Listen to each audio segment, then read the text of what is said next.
স্বামী ছাড়া যদি আরেকজন পুরুষের সাথে এরকমের ভাব বিনিময় করে, ফোনে কথা বলে, প্রেম করে, খুব সুন্দর করে ভালোবাসা দিয়ে যদি চিঠি লেখে অন্য পুরুষের কাছে অথবা প্রেম নিবেদন করে, তাহলে স্বামীদের অবস্থা কেমন হবে বলেন? এইটার জবাব দিতেও যদি দেরি হয় তো খুবই কুলক্ষণ। হ্যাঁ, ভয়ানক হবে, ভয়ানক হয়ে যাবে। নিজের চরিত্র যতই যা হোক, বউর চরিত্র ভালো চাই। আচ্ছা বলেন তো, স্ত্রী আপনার সঙ্গে যেভাবে প্রেমের হাসি হাসে, প্রেম নিবেদন করে, ওই রকম আরেকটা পুরুষের কাছে সাথে করলে আপনার সহ্য হয় না কেন? আপনি স্ত্রীর উপরে আপনার অধিকারটা কতখানি, কি জন্যে? আপনার স্ত্রীর যে হাসি, যে মিষ্টি হাসি, যা আপনার প্রাণ কেড়ে নেয়, ওই হাসিতে আপনার কোনো অবদান আছে বলেন? তার যে টানা টানা চোখ, সুন্দর ভ্রু, মাথায় অনেক লম্বা চুল, শরীরটা সুন্দর, যৌবন, রূপ, এর ভেতরে আপনার কোন অবদান আছে? হ্যাঁ আছে, একটু তো আছি। আপনি যে মুখ দিয়ে বউটা হাসে, সেই ঠোঁটে একটু লিপস্টিক লাগাইছেন। যে চোখের জন্য আপনি পাগল, সেই চোখে একটু কাজল লাগাইছেন। শরীরটাকে পেঁচাবার জন্য সুন্দর একটা শাড়ি কিনে দিছেন।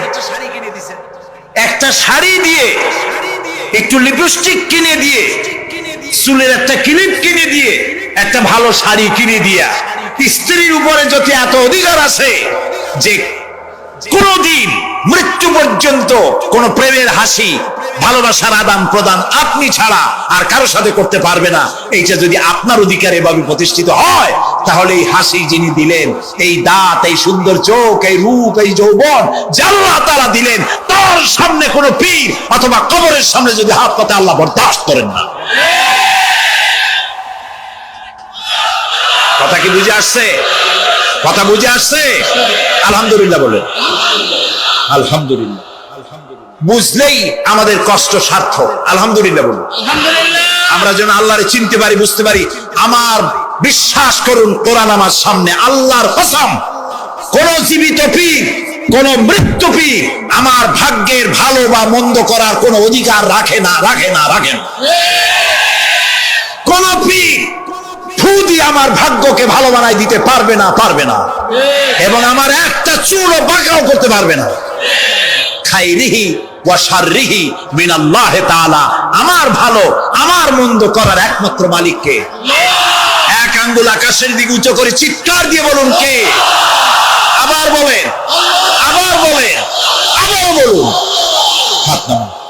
আল্লাহ কবুল করুন, বলেন আমিন। আমার এই বক্তব্য দিয়ে আমি কোন পীরকে অমর্যাদা করছি না। পীর সাহেবদের কাছে পীর কোন শরীয়তের শব্দ নয়। কোরআন এবং হাদিসে কোথাও পীর বলে কোন শব্দ নাই। এটি ফার্সি শব্দ। এই শব্দের অর্থ হলো বৃদ্ধ। তো পীর যদি বৃদ্ধ হয় ভালো কথা, তিনি যদি আলেম হন আরো ভালো কথা।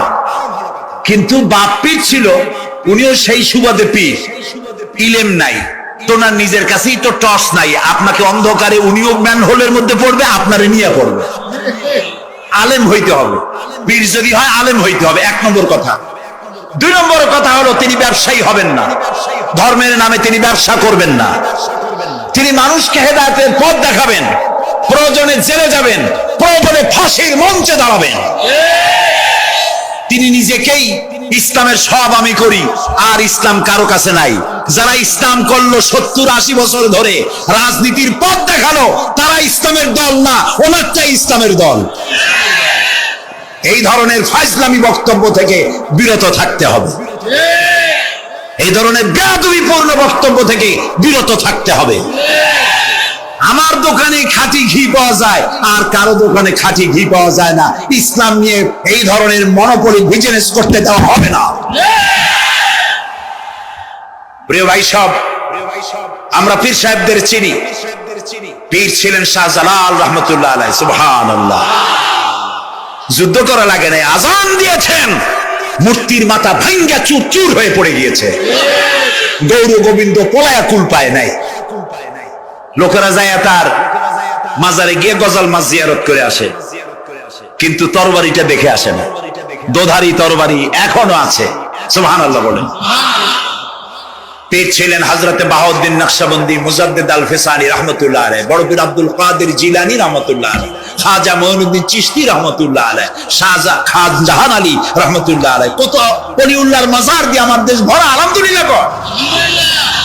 আরে একদিকে মানুষকে মুরিদ বানায়া মুরিদের টাকা দিয়ে নিজেদের পকেট ভরেন নাই, ওনারা এরকম করতেন না, এইরকম করতেন। আর রাসূলুল্লাহ বলেছেন এই রকমের হাতের মর্যাদা নাই, এই হাতের মর্যাদা। আমি পীর দেখছিলাম, বাইতুল শরফের পীর হযরত শাহ আব্দুল জব্বার সাহেব, আল্লাহ তাআলা জান্নাতুল ফেরদাউসের মেহমান বানায়নি। এই বাংলাদেশে শত শত মসজিদ, মাদ্রাসার এতিমখানা তৈরি করে গেছেন, সুবহানাল্লাহ। বৃষ্টির মৌসুমে চট্টগ্রামের বাড়িটা 14 বছর মাদ্রাসায় ওয়াজিদিয়া চট্টগ্রামে 14 বছর বুখারী শরীফ পড়িয়েছেন। কি মানের আলেম, খালি পীর না। মুরিদরা যত টাকা দিত এই টাকা দিয়ে বড় বড় মাদ্রাসা মসজিদ করেছেন। আর বৃষ্টির সময় সাথী সঙ্গী নিয়ে বস্তি এলাকায় যেতেন, পলিথিন দিয়া ছাওয়া, বাচ্চা আর তার স্বামী নিয়ে কাতরায় এক কোনায় বসে আছে, খাবার নাই, চাউল নাই, অসুস্থ, তাদের চাউল দিয়ে আসতেন, তাদের রান্না করার শাকসবজি দিয়ে আসতেন, ওষুধ দিয়ে আসতেন, হাড়ি পাতিল দিয়ে আসতেন। বন্যা হলে, তুফান হলে টাকা উজাড় করে যা মুরিদরা দিত সবগুলি উজাড় করে মানুষের খেদমত করতেন, সুবহানাল্লাহ। কাজেই যারা জামায় অনেকগুলো পকেট সমানে নিতে থাকে আর ভরতে থাকে এইভাবে করে, এই ব্যবসায়ীদেরকে পরিত্যাগ করতে হবে। পীর হচ্ছে ওই সমস্ত লোক যারা নাকি ধর্মের নামে ব্যবসা করে না, বরং আল্লাহর দ্বীনকে প্রতিষ্ঠা করার জন্য কথা বলে। প্রিয় ভাই সব, আমাদের জেহেন সাফ করতে হবে, পরিষ্কার করে বুঝতে হবে আমার ভালো আমার মন্দ কে করতে পারে? সম্রাট শাহজাহান নাম শুনেছেন? কোথার বাদশা বলে? দিল্লির সম্রাট। সম্রাট শাহজাহান পৃথিবী জোড়া নাম তার।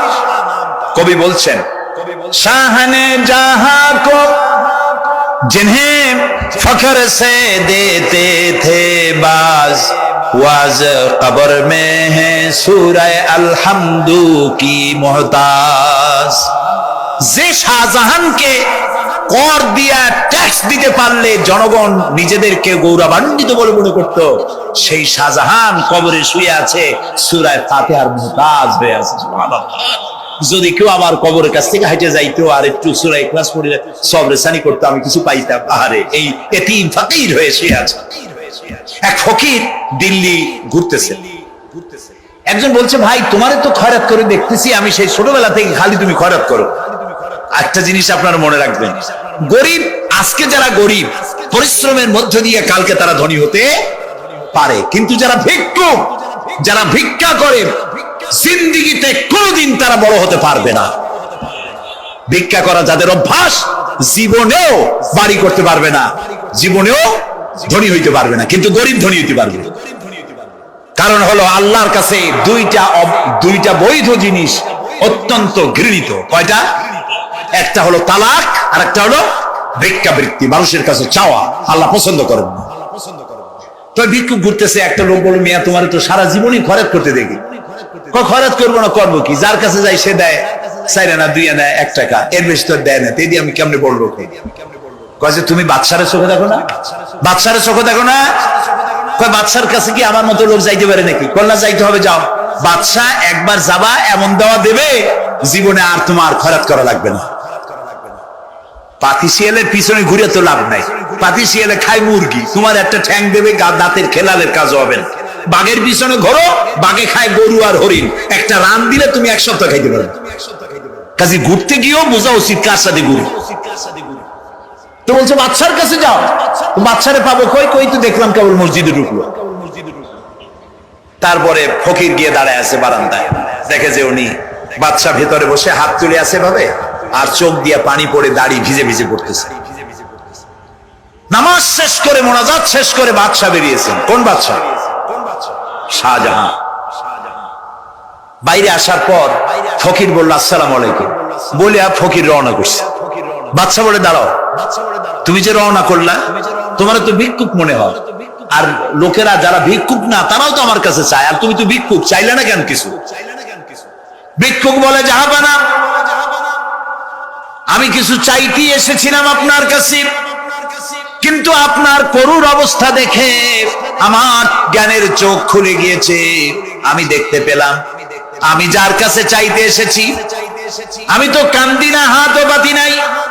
যার কাছে চাইতে আসলাম দিল্লির সম্রাট, আবার কোন সম্রাটের কাছে হাত পেতে ভিক্ষুকের মতো কি জানি চায়, আর চোখ দিয়া পানি পড়ে দাড়ি ভিজে ভিজে পড়ছে। আমার জ্ঞানের চোখ খুলে গেছে, দুনিয়ার বাদশার কাছে আর চাইবো না। বাদশা কান্দে যে বাদশার কাছে, তার কাছেই চাইবো। প্রিয় ভাই সব, এই জন্যে জিহ্ন সাফ করে ফেলুন। দুনিয়ার কোন মানুষের জন্য, মানুষের কাছে নয়, কোন কবরে নয়, কোন কারো কাছে নয়, আল্লাহ তাআলার কাছেই আমরা নামাজের মধ্যে ঘোষণা করেছি, ইয়াকা না'বুদু ওয়া ইয়াকা নাস্তাঈন। আল্লাহ তাআলা তোমার একমাত্র ইবাদত করি, তোমার কাছেই সাহায্য চাই। কাজী সাহায্য আল্লাহর কাছে। কার কাছে চাইবো বলে? আল্লাহ আমাদের ঈমান পোক্ত করে দিন। আমরা বলি আমিন, আমরা বলি আমিন। অসুখ বিসুখ হইলে পরে ধৈর্য ধরবেন। অনেক মানুষ আছে জ্বর হইলে কয় যে এত নামাজ পড়ি খালি জ্বর আমারই হয়, এত রোজা রাখি, ভালো ভালো কাম করি, আমার ছেলের অসুখ মোটে সারি। এই জাতীয় কথা বলবেন না। মুমিনের পায়ে যদি কাঁটাও ফোটে সওয়াব থেকে খালি নাই। ধৈর্য ধরতে হবে। কাঁটা ফুটছে বলেন ইন্না লিল্লাহ। আজাবান লিল মুমিন, মুমিনের জন্য বড়ই আশ্চর্য ব্যাপার, বিপদ হইলেও শুকর আদায় করে, আর সুখে থাকলেও শুকর আদায় করে। সুবহানাল্লাহ বিহামদি।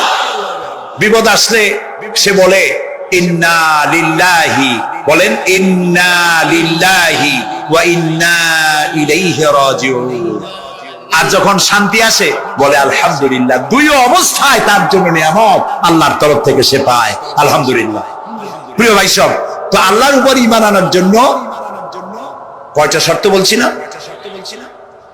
এই যে প্যাচ লেগে গেছে, কয় যে তিনটা। আল্লাহর উপর ঈমান আনার জন্য শর্ত কয়টা? চারটা। চারটা বলছি কয়টা? দুইটা। আরেকটা হচ্ছে আল্লাহর কুদরত এ বিশ্বাস করা। আল্লাহর কুদরত মানে শক্তি। আল্লাহর কিছু বিশ্বাস করবেন বলেন জোরে? শক্তি। আকাশ এবং জমিনে শক্তিশালী কে? কিন্তু আমার দেশের জনগণ, কিছু কিছু রাজনীতিবিদরা বলে জনগণই নাকি সকল ক্ষমতা, সকল শক্তির উৎস। কি পাগল! তুমি ক্ষমতার উৎস?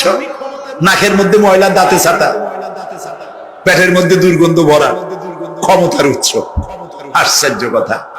এই যে ক্ষমতার উৎস, হাজার হাজার লোক এখানে বসা, দুইটা ভাউয়া ব্যাংক যদি দুই কোণা দিয়ে ঢোকে, ভাউয়া ব্যাংক চেনেন? বিগ সাইজের ব্যাংক, দুইটা যদি দুই দিক দিয়ে ঢোকে লাফাইতে লাফাইতে, সামনে যারা আছে এমনি লাফাবে। অন্তত টঙ্গী তামিরুল মিল্লাত মাদ্রাসা ছাড়াইয়া তারপরে ফিরে তাকায় বলবে ভাই আমরা দৌড়াই কেন? ব্যাংকের সামনে অসহায়, বল্লা ভীমরুলের সামনে অসহায়, সাপের সামনে, বিচ্ছুর সামনে অসহায়। তারা কয় সকল ক্ষমতার উৎস জনগণ। কপাল পোড়া। ক্ষমতার উৎস জনগণ নয়, এটা কোরআনের সাথে কন্ট্রাডিকশন হয়। এ কথা আল্লাহ বলেছেন আন্নাল কুওয়াতা লিল্লাহি জামিয়া। সকল ক্ষমতার উৎস কে? চিল্লায় বলো। ক্ষমতা কি দেখছেন? মাত্র 1.5 মিনিট। কয় মিনিট? মাত্র 1.5 মিনিট। আল্লাহ বলেছেন কোন? সাথে সাথে তামিলনাড়ু, মালয়েশিয়া, ইন্দোনেশিয়া, থাইল্যান্ড, মালদ্বীপ, শ্রীলঙ্কা, 2 লক্ষ লোক শেষ, 1 লক্ষের খোঁজ নাই। সমুদ্রের পানি 33 ফিট উঁচু হয়ে এসছে। সুবহানাল্লাহ কই দিচ্ছে করে না? বিজ্ঞানীরা বলেছেন ভারত মহাসাগরের তলদেশে ফাটল ধরেছে, ওর কয়েক কিলোমিটার নিচে ভূমিকম্পের উৎপত্তি হয়েছে। ভারত মহাসাগরের পানি 3 হাত না 4 হাত? কত কিলোমিটার আল্লাহ জানে। এই কয়েক কিলোমিটার নিচে যে মাটি, সেই মাটিরও কয়েক কিলোমিটার নিচে ভূমিকম্পের উৎপত্তি। এখান থেকে ভূমির কম্পন হয়েছে। সেই ভূমিকম্পে সমস্ত মহাসাগরের মধ্যে, ভারত মহাসাগরের মধ্যে জলকম্পন শুরু হয়েছে, পানির কম্পন, মাটির কম্পন একসাথে। 33 ফিট উঁচা, মানে 4 তলা বিল্ডিং এর মতো উঁচু হয়ে আসছে পানি। 4 তলা পরিমাণ উঁচু হয়ে পানি চলে আসছে। বাড়ি গাড়ি সব কিছু খড় কুটার ন্যায় সব উড়িয়ে দিয়েছে। এগুলোরে কপাল পোড়া নাস্তিক যেগুলি, তারা বলে প্রাকৃতিক দুর্যোগ। ওর বাপের মাথা। আচ্ছা, প্রাকৃতিক দুর্যোগ, প্রকৃতি কি? কোন জন্তুর নাম? প্রকৃতি কোন জন্তু জানোয়ারের নাম? প্রকৃতি নিজে চলে না কেউ তাকে চালায়? কে চালায়? কপাল পোড়া রাতা বোঝেন। বিশ্ববিদ্যালয়ের শিক্ষক হয়েছে তো, আল্লাহ দিয়ে আসি কোথায়? তবে সব খারাপ না, ভালো আছে আলহামদুলিল্লাহ। কিছু আছে কপাল পোড়া। বিশেষ করে শান্তিনিকেতনে যারা পড়াশোনা করে আসে, সাহিত্য চর্চা করে, এই সাহিত্য চর্চা করতে করতে এক পর্যায়ে কপাল পুড়ে যায়, আল্লাহরে চিনতে পারে না। সব চেনে, আল্লাহরে চেনে। আল্লাহ এখন চিনাইতেছে ভালো করে। প্রিয় ভাই সব, কমে আদ, কমে সামুদ, এগুলিকে আল্লাহ তারা ধ্বংস করেছে। কিয়ামতের আগে এই যে 7টা আকাশ, এই আকাশ সম্পর্কে অবিশ্বাসীরা তারা বলেছে আকাশ বলতে কিছুই নেই, এটা নাকি অনেক দূরে, তাই নীলা নীলে দেখা যায়। কি কপাল পোড়া, চিন্তা করো, নীলা নীলা দেখা যায়। এই আকাশ মহাশূন্য। এই আকাশগুলিকে, আকাশ কয়টা স্তর? 7টা। এগুলি কাতাইয়ে সিজিল্লিল কুতুব। কোরআনে কারিমে আল্লাহ তাআলা বলেছেন কিতাবের পৃষ্ঠার মতো কিয়ামতের আগে একটার পর একটা ঠাস ঠাস করে পড়বে, ভেঙে চুরি চুরমার হয়ে যাবে। ওয়াইদাল বিহারু ফুজ্জিরাত, আল্লাহ তাআলা বলছেন ইদাস সামাউ ফাতারাত ওয়াইদাল কাওয়াকিবু ইনতাসারাত ওয়াইদাল বিহারু ফুজ্জিরাত। আকাশের তারকাসমূহ বিক্ষিপ্ত হয়ে পড়বে। অসংখ্য তারকারাজি, বিশাল বিশাল তারকা বিক্ষিপ্ত হয়ে পড়বে। চন্দ্র সূর্য একটার সাথে আরেকটা ধাক্কা লেগে চাঁদ আর সূর্য আলো হারিয়ে ফেলবে, একাকার হয়ে যাবে। পাহাড়গুলো উঁচু করে আল্লাহ তাআলা জমিনের উপরে আছাড় মারবেন, কালিহিনিল মানফুস, তুলার মতো উড়ে চলে যাবে। সুবহানাল্লাহ বলবা না? কত বড় শক্তি আল্লাহ পাকের। ওয়াইদাল বিহারু ফুজ্জিরাত, সমুদ্র সমূহ বিদীর্ণ হয়ে যাবে। সমুদ্রে যত পানি আছে সমস্ত পানিগুলি নিঃশোষিত হয়ে যাবে মাটির তলায়, এবং সেখানে অগ্নুৎপত্তি হবে। কোরআনে কারিমে আল্লাহ বলে দিয়েছেন গোটা সমুদ্রগুলিতে আগুন জ্বলতে থাকবে। এগুলি কিয়ামতের আলামত। আল্লাহ পাকের অফুরন্ত মেহেরবানি। এই যে কানের কাছ দিয়ে গুলিটা চলে গেছে, কানে লাগে নাই। বাড়ির কাছ থেকে কিয়ামত হয়ে গেল, বাংলাদেশে আল্লাহ বাঁচাই দিলেন। সুবহানাল্লাহ বলো, আলহামদুলিল্লাহ বলে। আমাদের প্রতিবেশী দেশগুলিতে যেভাবে আঘাত লাগছে, ওর 1000 ভাগের 1 ভাগের আঘাত কয়েক সেকেন্ড যদি বাংলাদেশে হতো, আমাদের সব অপরিকল্পিত শহর, রাজুক পারমিশন দিয়েছে 3 তলার, করা হয়েছে 7 তলা। এইভাবে অপরিকল্পিত যত বিল্ডিং আছে এগুলি পচা সিমেন্ট দিয়ে, পচা ইট দিয়ে তৈরি করা হয়েছে। 2-3 সেকেন্ডের ভূমিকম্প যথেষ্ট এই শহর লন্ডভন্ড করে দেওয়া। অসংখ্য মানুষ মারা যাবে, অসংখ্য বাড়ি ঘর শেষ হয়ে যাবে। এদেরকে রেস্কিউ করার মতো মডার্ন ইকুইপমেন্টসও গভর্নমেন্টের কাছে নাই। এই জন্য আল্লাহর কাছে সেজদা দিয়া গুনার তওবা করতে হবে, আল্লাহ আমাদের মাফ করে দাও, আমার এই গরিব দেশটাকে কিয়ামত পর্যন্ত এই গজব থেকে বাঁচাও। প্রিয় ভাই সব, আল্লাহ তাআলার ক্ষমতার ওয়াজ আমি আজ করতে পারবো না, অনেক লম্বা হয়ে যাবে। কারণ আমাকে 3টা পুঁজির কথা তো কমসে কম বলতেই হবে, অল্প করে হলেও। শুনবেন তো? আল্লাহ তৌফিক দিক, বলেন আমিন। আল্লাহ তাআলার ক্ষমতায় বিশ্বাস করা, তার প্রচন্ড ক্ষমতা, যা খুশি তাই বলেন করতে পারেন। মরাকে জিন্দা, জিন্দাকে মারতে পারেন, মরুভূমিতে ফুল ফুটাতে পারেন। সুবহানাল্লাহ, যা খুশি তাই করতে পারে। এই শক্তি সহকারে আল্লাহকে বিশ্বাস করতে হবে। 4র্থ নম্বরে আল্লাহর হুকুম এবং হাকাম, আদেশ নিষেধ, আমি আল্লাহরে বিশ্বাস করি, এই কথার কোনো দাম নাই যদি তার আদেশ না মানি, এই কথার কোনো দাম নাই যদি তার নিষেধকে আমি আমার জীবনে প্রত্যাহার না করে চলতে পারি। মুসলমান বলে দাবি করার কোনো মূল্য নেই। একদিকে নামাজ পড়ি, আর একদিকে ওজনে কম দেয়, খাদ্যে ভেজাল দেয়, বেপরদা করি, মিথ্যা কথা বলা হয়, ওজনে কম দেয়, খাদ্যে ভেজাল দেয়, জমিনের আইল ঠালে আমানতের খেয়ানত করে, আল্লাহর হুকুম মানা হলো না, রাসূলের আদেশ মানা হলো না। আল্লাহর উপর ঈমান আনার জন্য চতুর্থ শর্ত হচ্ছে আল্লাহ যা বলেছেন মাথা নত করে মেনে নিতে হবে, বলতে হবে সামি'না ওয়া আতা'না। বলেন সামি'না ওয়া আতা'না, শুনলাম আর মেনে নিলাম। বলেন তো জোরে, শুনলাম আর মেনে নিলাম। সুবহানাল্লাহ বলেন।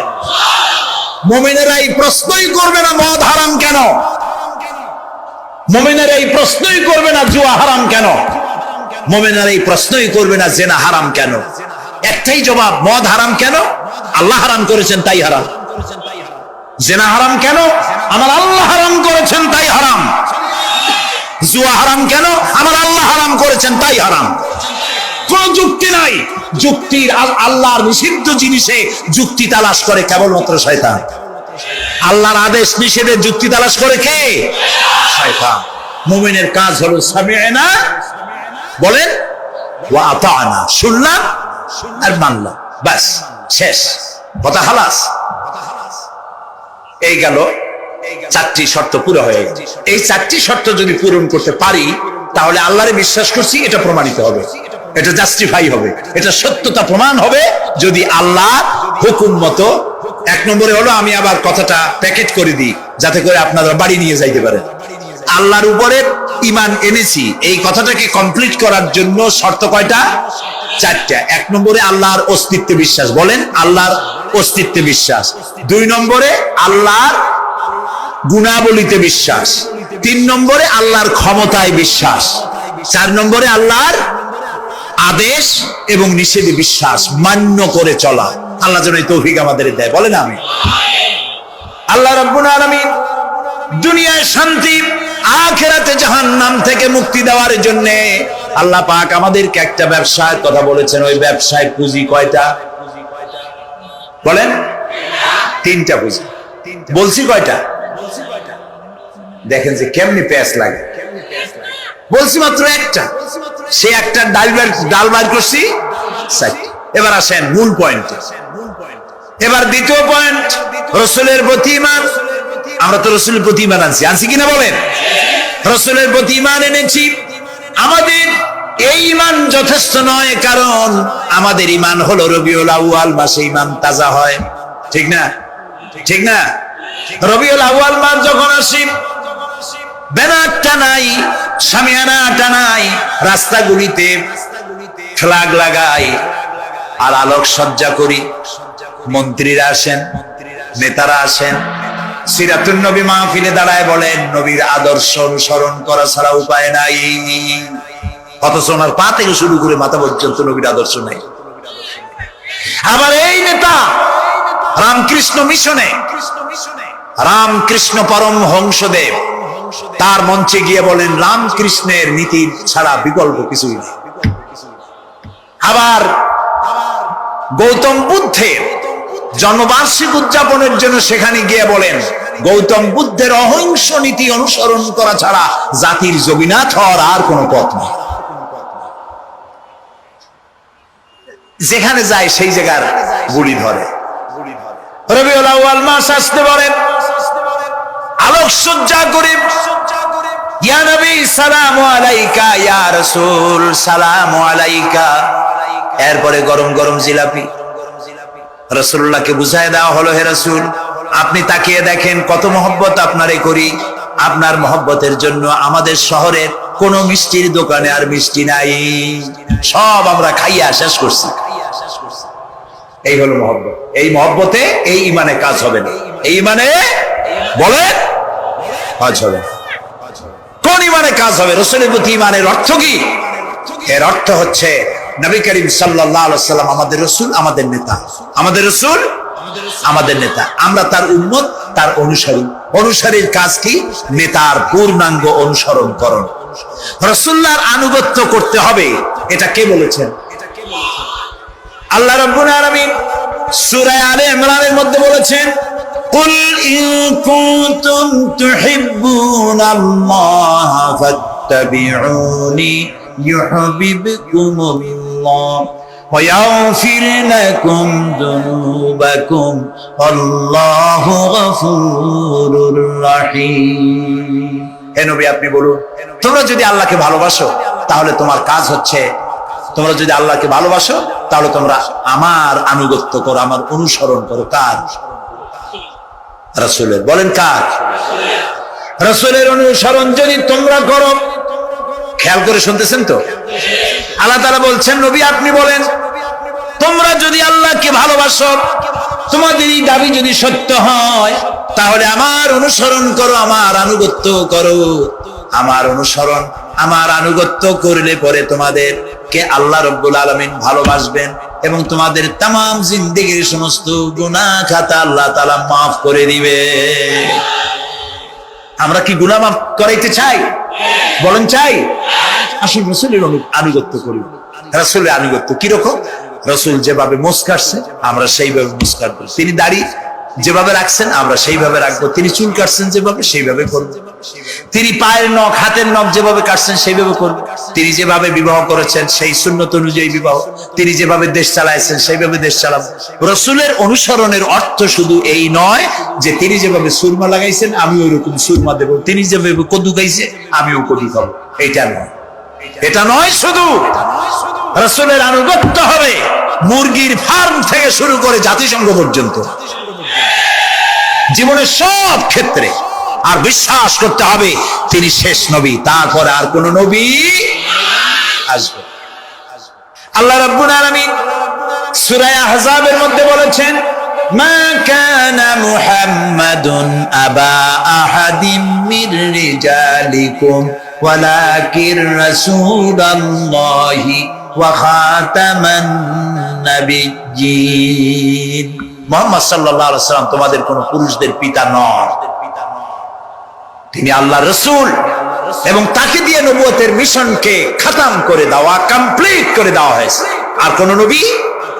রাসূলুল্লাহ বলেছেন, লা নাবিয়্যা বাদি ওয়ালা রাসূল, আমার পরে আর কোন নবী আসবে না, রাসূল আসবে না।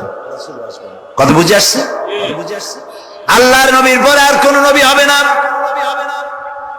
আল্লাহর নবী বলেছেন, একটি ইমারত তৈরি করে তার ভিতরে একটা ইট যদি খালি থাকে, একটি ইটের জায়গা যদি শূন্য থাকে, তাহলে সকলের চোখে ধরা পড়বে। ওই ইটখানা দিলে পরে বিল্ডিংটা কমপ্লিট হয়ে যায়। নবুয়তির যে ইমারত আল্লাহ তৈরি করেছিলেন, ওর ভিতরে একটা ইটের অভাব ছিল। আল্লাহ পাক আমাকে দিয়ে সেই শূন্য জায়গা পূরণ করে দিয়ে নবুয়তের মিশনকে কমপ্লিট করে দিয়েছে। রাসূলুল্লাহ বলেছে, আমার পরে আর কেউ নবী হবে না। পৃথিবীর সব মুসলমানদের আকীদা, মুহাম্মদ সাল্লাল্লাহু আলাইহি ওয়াসাল্লামের পরে যদি কেউ নবুয়তের দাবি করে সে কাফির, হাজার বার কাফির। তারা যারা তাকে যারা নবী মানবে তারাও। রাসূলুল্লাহ বলেছেন, আমার পরে 30 জন মিথ্যেবাদী নবুয়তের দাবি করবে। তার মধ্যে একজন তো দাবি করছে রাসূলের জীবদ্দশায়, একটা ছিল মেয়ে লোক আর একটা ছিল পুরুষ। পুরুষটার নাম ছিল মুসাইলামা কাযযাব, নামই ছিল কাযযাব। কাযযাব মানে মিথ্যাবাদী। দেখছেন অবস্থা, নামই মিথ্যাবাদী। উম্মতেরা কইল যে আপনি তো একজন নবী, আমরা সৌভাগ্য আর দুর্ভাগ্য হোক আপনারা নবী বলে মানলাম। মুহাম্মদ সাল্লাল্লাহু আলাইহি ওয়াসাল্লামের কাছে প্রায় জিবরাইল আসে আর ওহী আনে, আর আপনি আমাদের কোনো ওহী দিতে পারলেন না। কয় যে কেবল না নবী হইলাম, অপেক্ষা করো, ওহী আসবেন। বেশ কিছুদিন যাওয়ার পর খুব চিন্তা ভাবনা করে কয় যে ওহী একটা আসছে। উম্মতেরা সব দৌড়ে আসছে, কি ওহী? কয় যে এইমাত্র শেষ রাত্রে জিবরাইল আসছিল, আইসে আমারে কয়ে গেল একটা সূরা নাজিল করবে। সূরাটা কি? ইন্না আতাইনাকাল আকাক ফাসাল্লি লিরাব্বিকা ওয়াসআক ইন্না শানিয়াকা হুয়াল আবলাগ। উম্মতেরা কয় সর্বনাশ, এই সূরা পড়তে গেলে তো আমরা কাইসা পড়ে যাব। এর অর্থ তো খুব বিকায়দা। কি কি সূরা নাজিল হইল আপনার উপর? ইন্না আতাইনাকা লাকাক, মানে আমি তোমাকে হুতুম পেশা দান করেছি। সুতরাং তুমি তোমার প্রভুর উদ্দেশ্যে নামাজ পড়ো আর চিৎকার মারো, কারণ তোমার শত্রুরা সাদা এবং কালো বর্ণের। আমরা তো আগামাথা কিছু বুঝলাম না, কি হই? আচ্ছা ঠিক আছে, পয়গম্বর মুহাম্মদ সাল্লাল্লাহু আলাইহি সাল্লামকে তার উম্মতেরা নিয়ে যায় তাদের বাগানে, মাঝে মধ্যে নিয়ে যায়, নিলে পরে যে কুয়ায় পানি থাকে না, শূন্য কুয়া পানিতে ভরে যায়। যে গাছতলা দিয়ে তিনি হেঁটে যান, যে খেজুর গাছে খেজুর নাই, সেই গাছতলা দিয়ে রাসূল হেঁটে গেলেন, গাছে ফল ধরে যায়। আপনি তো এরকম কিছু দেখাইতে পারেন, তোমরা তো আমার নেও না, চলো না যাই। নিয়ে গেছে, যাই দেখে যে কুয়ার পাড় দিয়ে যায়, যে কুয়ায় পানি থাকে তা থাকে, শুকায় যায়। যে গাছতলায় দিয়ে যায়, ওই গাছে খোরমা থাকলে সাথে সাথে খড়গুলো ঝরে যায়। উম্মতের কয়, কি একটা কপাল পড়ে নবী পাইলাম ভাগে। আল্লাহ তারে শেষ করছে, দুনিয়া থেকে জাহান্নামে চলে গেছে। সেই মহিলাটাও গেছে, সেও গেছে। রাসূলুল্লাহ বলেছেন, এইরকম 30 জন মিথ্যাবাদী নবুয়তের দাবি করবে কিয়ামতের আগ পর্যন্ত।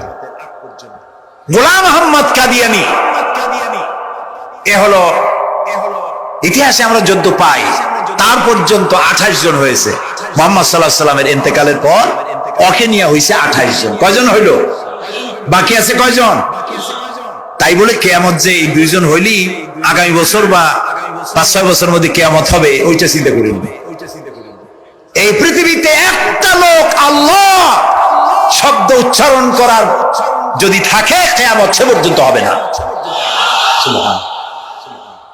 সুতরাং বহুত দেরি আছে কিয়ামতে। তবে ওর মতো আরো শয়তান 2 জন আসবে। গোলাম আহমদ কাদিয়ানী বলল, আমি পয়গম্বর, আমি নবী, আমার উপরে ওহী আসে।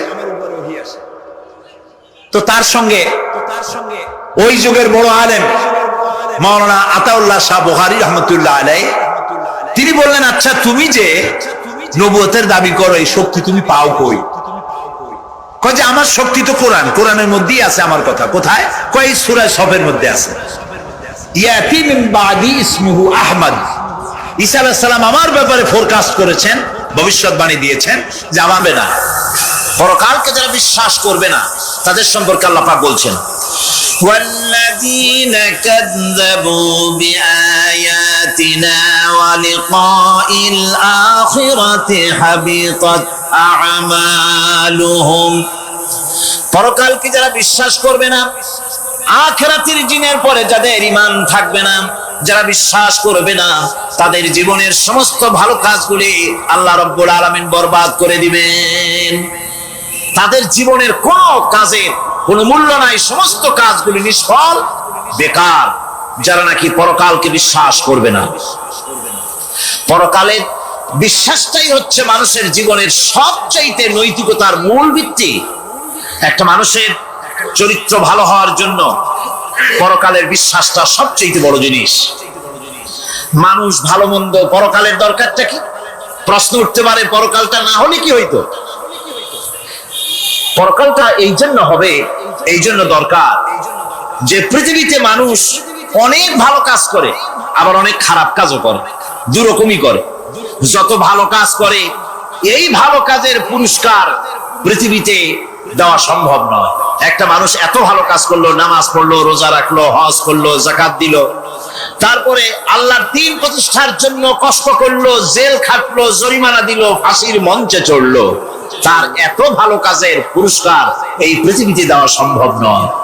এজন্য এমন একটা সময় দরকার যেখানে এগুলি, এই বিরাট একটা লম্বা সময় তাকে পুরস্কার দেওয়া যায়, সেজন্য পরকালের প্রয়োজন। আবার পৃথিবীতে এমন বহু লোক আছে যারা এত অন্যায় করে যে অন্যায়ের শাস্তি পৃথিবীতে এই সীমিত সময় দেওয়া সম্ভব নয়। যেমন দৃষ্টান্ত দিতে গিয়ে আমি বলি যে একটা মানুষ যদি একটা মানুষকে হত্যা করে, তাহলে আপনি তাকে ওই একটা হত্যার বিনিময়ে তাকেও আপনি হত্যা করলেন, তাকেও ফাঁসি দিয়ে দিলেন। কিন্তু একটা মানুষ যদি লক্ষ লক্ষ মানুষ হত্যার কারণ হয়, একটা মানুষ যদি অনেকগুলি মানুষ মারে, তাহলে অনেকগুলি মানুষ মারার শাস্তি তো একটা জীবনের উপরে আপনি দিতে পারেন না। তাকে তো, তার জীবন তো একটাই, তার জীবন কয়টা?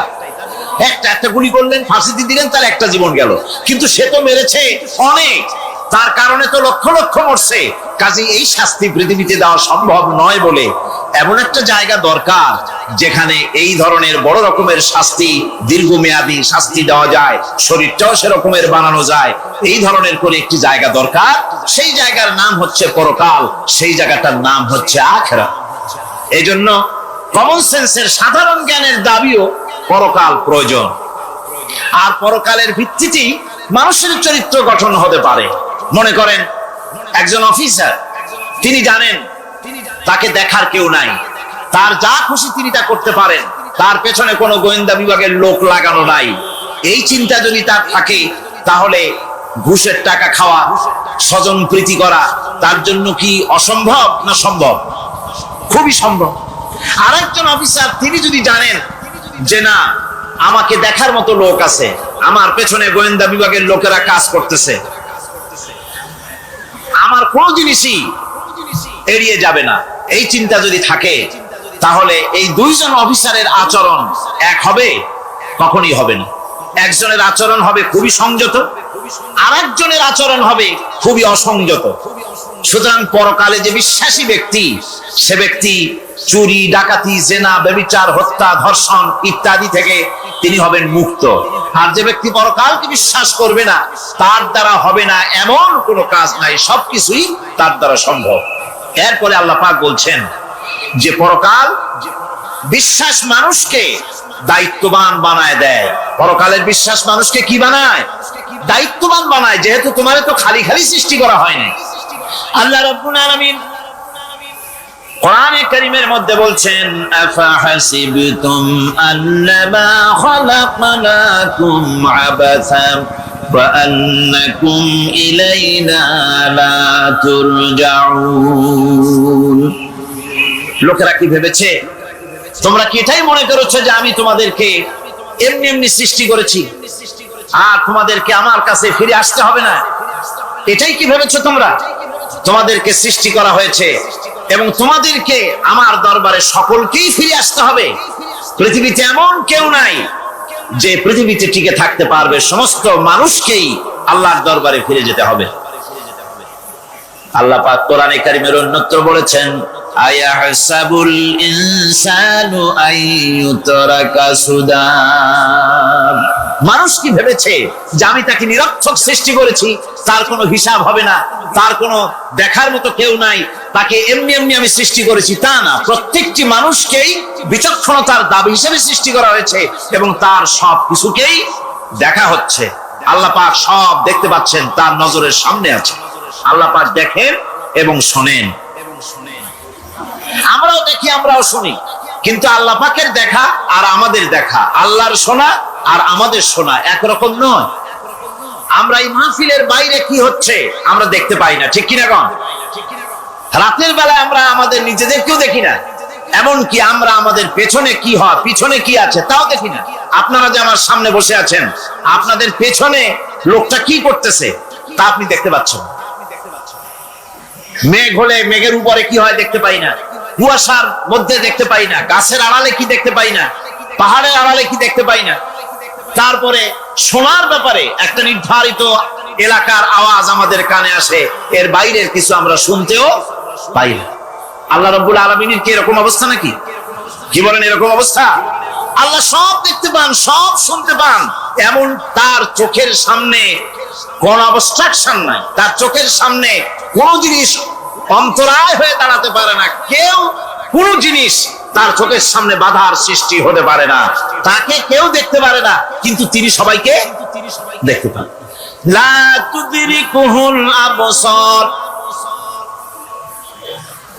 তাকে কোন দৃষ্টি শক্তি তাকে দেখতে পাবে না, সমস্ত দৃষ্টি শক্তিকে তিনি দেখবেন, কিন্তু তাকে কেউ দেখতে পারবে না। সুবহানাল্লাহ ওয়া বিহামদিহি। সুতরাং তিনি সব দেখেন এবং সবই শোনেন। এই বিশ্বাস মানুষকে দায়িত্ববান বানায়। এই বিশ্বাস মানুষকে কি বানায় জোরে গান? দায়িত্ববান বানিয়ে দেয়। আল্লাহ রাব্বুল আলামিন বলছেন, আয়াহসাবু আন লান ইয়াকদিরা আলাইহি আহাদ ইয়াকুলু আহলাকতু মালান লুবাদা আয়াহসাবু আন লাম ইয়ারাহু আহাদ।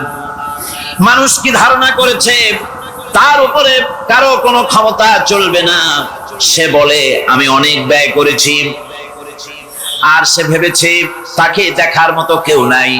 আল্লাহ পাক বলেন দেখার জন্য অবশ্যই একজন আছেন, তিনি হচ্ছেন আল্লাহ রাব্বুল আলামিন। কে দেখতে পান? জোরে সরে বলেন, কে দেখতে পান? আল্লাহ পাক সব দেখেন, সব শোনেন। এমনকি সমুদ্রের অতল তলদেশে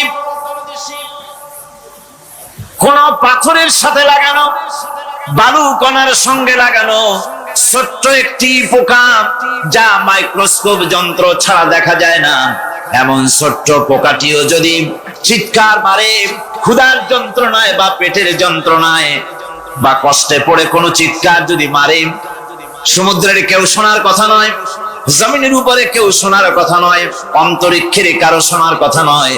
আল্লাহ রাব্বুল আলামিন বলেন সেই ক্ষীণ আওয়াজটুকুনো তোমার আল্লাহ পাক শুনতে পান।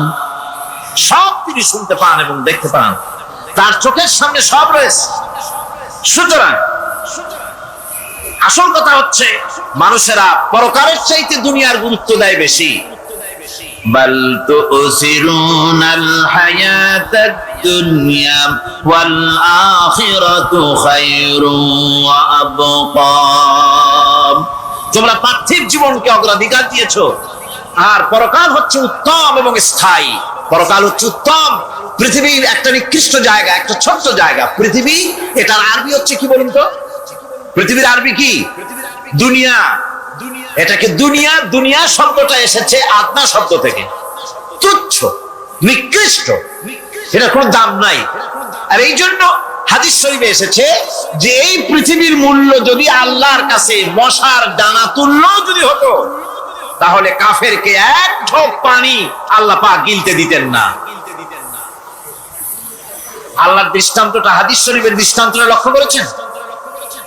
এই পৃথিবীর মূল্য যদি একটা মশার দানার তুল্য যদি হতো, আপনাকে কেউ যদি 1 লক্ষ মশার দানা যদি কেউ আপনাকে জোগাড় করে দেয়, আপনি কয় টাকা দিয়ে কিনবেন? কোন কথা বলতেছেন না? খুব আগ্রহ আছে কেনার নাকি? 4 আনা দিয়েও 4 পয়সা দিয়েও আপনারা কেউ কিনবেন না, যেহেতু মশার দানা 10 কোটি দানা এনে জোগাড় করে দেন, নদী করবোটা কি? কাজেই দৃষ্টান্তটা লক্ষ্য করুন যে এই পৃথিবীর মূল্য যদি আল্লাহ পাকের কাছে একটা মশার দানার তুল্য যদি হতো, তাহলে আল্লাহ রাব্বুল আলামিন কাফেরকে এক ঢোক পানি গিলতে দিতেন না। তার মানে এটার কোনো দাম নাই। তো যেটার দাম নাই সেটার দাম আমরা খুব বেশি দিয়েছি। আর পরকাল হচ্ছে স্থায়ী, চিরস্থায়ী জায়গা। সেই চিরস্থায়ী জায়গার আমরা মূল্য দেই নাই। যেমন আমরা দেহের মূল্যটা বেশি দেই, আত্মার মূল্যটা কম দেই। দেহটারে সাজাই বেশি। এই দেহটার জন্য দেখছেন অবস্থা, শীতকালে কত ক্রিম মাখে, পায়ে ভ্যাসলিন মাখে, মুখে ক্রিম মাখে, হাতে জেলি মাখে, তারপরে ঠোঁটে আরো কিছু মাখে, এরপরে এতগুলি মাইখা তারপরে জামা কাপড় সেন্ট আতর কত কিছু সমানে মাখতে থাকে শরীরের জন্য, এত যত্ন। তারপরে ভুরি ভোজন পাইকারি দরে খায়, জনমের মতো খায়, খাওয়ার চোটে পেট যায় একদিক, পাছা যায় আর একদিক, মাথা যায় আর একদিক, আস্তে আস্তে দুমবার সাইজ হয়ে যায় মানুষের বডিটা। যে শরীরটার কোনো দাম নাই, কোনো মূল্য নাই। আপনারা সত্য করে বলেন, দামটা কার? শরীরের দেহের দাম বেশি না আত্মার দাম বেশি? কোনটার দাম? কার দাম? আত্মাটার দাম বেশি। এটা মুখ দিয়ে বললেন, কিন্তু আসলে মনের কথা হলে আত্মারে আপনারা কিছু খাইতে দিতেন। আত্মাকে তো কিছু খেতে দেওয়া হয় না। দেহটারই আত্মাটার দাম যদি বেশি না হবে, মানুষ মরে গেলে পরে যায়টা কি? চোখ আছে, কান আছে, মুখ আছে, হাত আছে, পা আছে, সবই তো রয়ে গেল। গেলটা কি? কি যাওয়ার কারণে? প্রাণের সন্তান, কলিজার টুকরা সন্তান বলে মা বাবার কাছে আমার যেতে ভয় করে। ছোট্ট বাচ্চা বাবার কাছে যেতে চায় না, প্রাণীদিকা স্ত্রীও যেতে চায় না। মা বাবা আত্মীয় স্বজন সবাই বলে তাড়াতাড়ি বিদায় করো, তাড়াতাড়ি বিদায় করো। কি যাওয়ার জন্য? কি ছিল মূল্যবান জিনিস, আর ওইটা যাওয়ার জন্যই পরিণতি হলো। সেটার নাম হলো রুহু। যে আত্মাটার বেশি মূল্য, সেইটার মূল্য মানুষেরা দেয় না। এই আত্মাটা কি জিনিস? আল্লাহ পাক নবীর কাছে প্রশ্ন করা হয়েছে রূহ সম্পর্কে, আল্লাহ তার জবাব দিয়েছেন, ওয়ায়াসআলুনাকা আনির রূহ কুলির রূহু মিন আমরি রাব্বি। নবী হে, আপনাকে প্রশ্ন করা হয় রূহ কি জিনিস, আপনি বলুন এটি হচ্ছে আল্লাহর হুকুম। আল্লাহর একটা হুকুম মানুষের ভিতরে কাজ করে, এটা এতই গুরুত্বপূর্ণ, ওটা থাকলে আমরা বাঁচি, ওটা না থাকলে আমরা মরে যাই। এখন যেটার গুরুত্ব বেশি সেটাকে খাইতে দেই না, সেটার জন্য কোনো যত্ন নাই, খোঁজ নাই, খবর নাই। সকালবেলায় ব্রেকফাস্ট, নাস্তা, লাঞ্চ, ডিনার, বিকালের চা, ফল ফলারি, কোনো জিনিসের অভাব নাই, সমানে খায় আর সমানে শরীরটারে বাঁচায়। আর যেটার কারণে বডিটা বাঁচে তার কোনো খোঁজ খবর নাই, ওটারও কিছু খাবার দিতে হবে। ওটারে কি খাওয়াবেন? ওটাই কি ফুলকপি খাবে? শীতের দিনে লাল শাক খাবে? লট্টা মাছ খাবে নাকি? খাবেন। রূপচান্দাও খাবেন, শীতকালের ভাপা পিঠাও না, ধুপি পিঠা কি করেন আপনারা, এগুলোও খাবেন। সুতরাং এই যে শরীর, আপনার আত্মাটা ওরে খাইতে দিবেন কি? ও কচু খায় না, মূলাও খায় না, দুধও খায় না, পনিরও খায় না, ঘিও খায় না, মাছ গোশতও খায় না। যেহেতু এই আত্মাটা এসেছে রূহের জগৎ থেকে, তাই ওর খাদ্য এই পৃথিবীতে বানানো হয় নাই। দেহ তৈরি হয়েছে মাটি থেকে, মাটির উপাদান দিয়ে, সেজন্য তার খাদ্য বানানো হয়েছে মাটির উপাদান দিয়ে। আর আত্মা যেহেতু এসেছে আল্লাহর কাছে থেকে, রূহের জগৎ থেকে, সেজন্য আল্লাহ রাব্বুল আলামিন আত্মার খাদ্য পাঠিয়েছেন লৌহ মাহফুজ থেকে। খাদ্যের নাম হচ্ছে তেলাওয়াতে কোরআন, তেলাওয়াতে কোরআন। কোরআনে কারীম তেলাওয়াতে আত্মার সমৃদ্ধি হতো। কোরআনে কারীমের তেলাওয়াত, অনুধাবন, এর দ্বারা আত্মার সমৃদ্ধি হতো। যেহেতু কোরআন হচ্ছে রূহের খোরাক, সেই খোরাক দেওয়া হচ্ছে না তাকে। কাজে আমি বলতেছিলাম যে যে জিনিসের মূল্য বেশি আমরা তার মূল্য দিতে জানি না, যেটার মূল্য কম সেটার মূল্য দেই বেশি। অনুরূপ ভাবে এই পৃথিবীর কোন দাম নেই, আল্লাহ পাক বলছেন সেই জিনিসটার মূল্য আমরা বেশি দিলাম, আর পরকালের চিন্তা আমাদের দিল থেকে উবে গেল। এজন্য আল্লাহ রাব্বুল আলামিন বলেন, ইন্নাল্লাযীনা লা ইউমিনুনা বিল আখিরাতি যায়্যানা লাহুম আ'মালাহুম ফাহুম ইয়ামাহুন। যারা পরকালের প্রতি ঈমান আনে না, পরকালকে যারা বিশ্বাস করে না, তাদের ক্রিয়াকাণ্ডকে তাদের কাছে চিত্তাকর্ষক বানায় দেওয়া হয়। আর এভাবে তারা পথভ্রষ্ট হয়ে যায়। দুনিয়া তাদের কাছে বেশি মজা লাগে, দুনিয়াটা বেশি ভালো লাগে। ভাই হুজুর, তাফসীরের মাহফিল ভালো লাগে, আবার যখন কীর্তন শুনতে যাই, সিনেমা দেখতে যাই, তাও খারাপ লাগে না, তাও ভালো লাগে। মিলাদ শরীফও ভালো লাগে, কীর্তনও ভালো লাগে, ওয়াজ মাহফিলও ভালো লাগে, গানও ভালো লাগে, সিনেমাও ভালো লাগে। এই যে দুই জিনিস ভালো লাগে, এটা হলো মুনাফিকি রোগ। এটা কি রোগ বলেন না সবাই? এটা কি রোগ? মুনাফিকি রোগ। ঈমানের স্বাদ যখন নষ্ট হয় তখন এই অবস্থার সৃষ্টি হয়। বিষাক্ত সাপ যখন মানুষকে দংশন করে, রাতের অন্ধকারে বিষাক্ত সাপে মানুষকে দংশন করেছে, ওঝা আনা হলো, ওঝা এসে সর্বপ্রথম টেস্ট করবে যে সাপটা কি বিষাক্ত না এমনি সাধারণ সাপে তাকে দংশন করেছে, সাপটা কি ধরনের। এটা টেস্ট করার জন্য সাপে কাটা রোগীর মুখে ওঝা মুখের মধ্যে খুব ঝাল মরিচ অথবা লবণ এটা দেয়। দিলে পরে সে যদি বলে পানি পানি লাগে, খুব ঝালওয়ালা মরিচ কিন্তু মুখে পানি পানি লাগে, বুঝতে হবে বিষাক্ত সাপে কামড়িয়েছে। আর যদি ঝালকে ঝাল বলে, লবণকে লবণ বলে, তিতকে তিতো বলে, তাহলে বোঝা যাবে বিষাক্ত সাপে কামড়ায় নাই। তো বিষাক্ত সাপের প্রধান আলামত হলো এই, বিষাক্ত সাপে যখন মানুষকে কাটে তখন তার প্রথম বিষক্রিয়া হচ্ছে তার রক্তকে জাম করে দেয় আর জিহ্বার স্বাদকে নষ্ট করে দেয়। এই পৃথিবীতে যত বিষাক্ত সাপ আছে সবচাইতে মারাত্মক আর বিষাক্ত সাপ হচ্ছে শয়তান। সবচাইতে বিষাক্ত সাপ কি?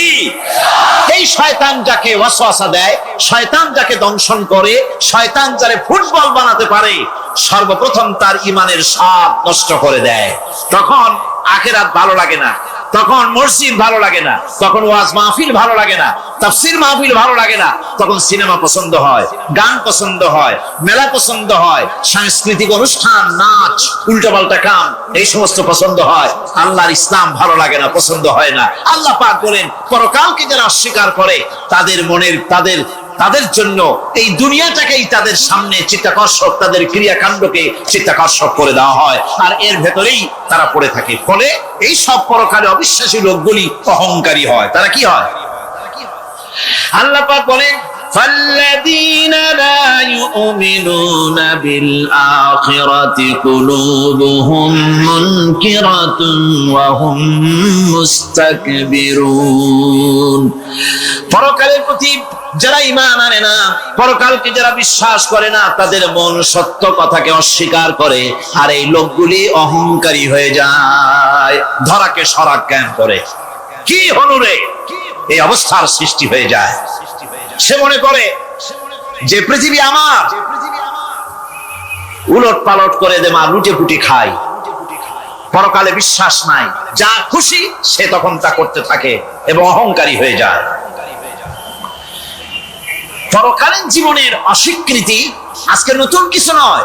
আজও এক শ্রেণীর লোক আছে যারা বলে পরকাল বলে কিছুই নাই, আল্লাহ সম্পর্কে বলে দেয়ার ইজ নো গড, স্রষ্টা বলতে কিছু নাই, পরকালকেও বিশ্বাস করে না এমন লোক আমাদের দেশে আছে কিনা? কম যেরকম আছে কিনা?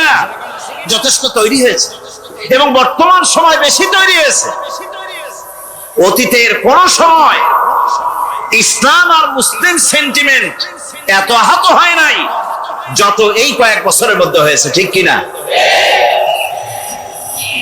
পরকালকে অস্বীকার করেছে, কোরআন শরীফকে আগাগোড়া সংশোধনের কথা বলেছে, আল্লাহকে মিথ্যাবাদী বলেছে।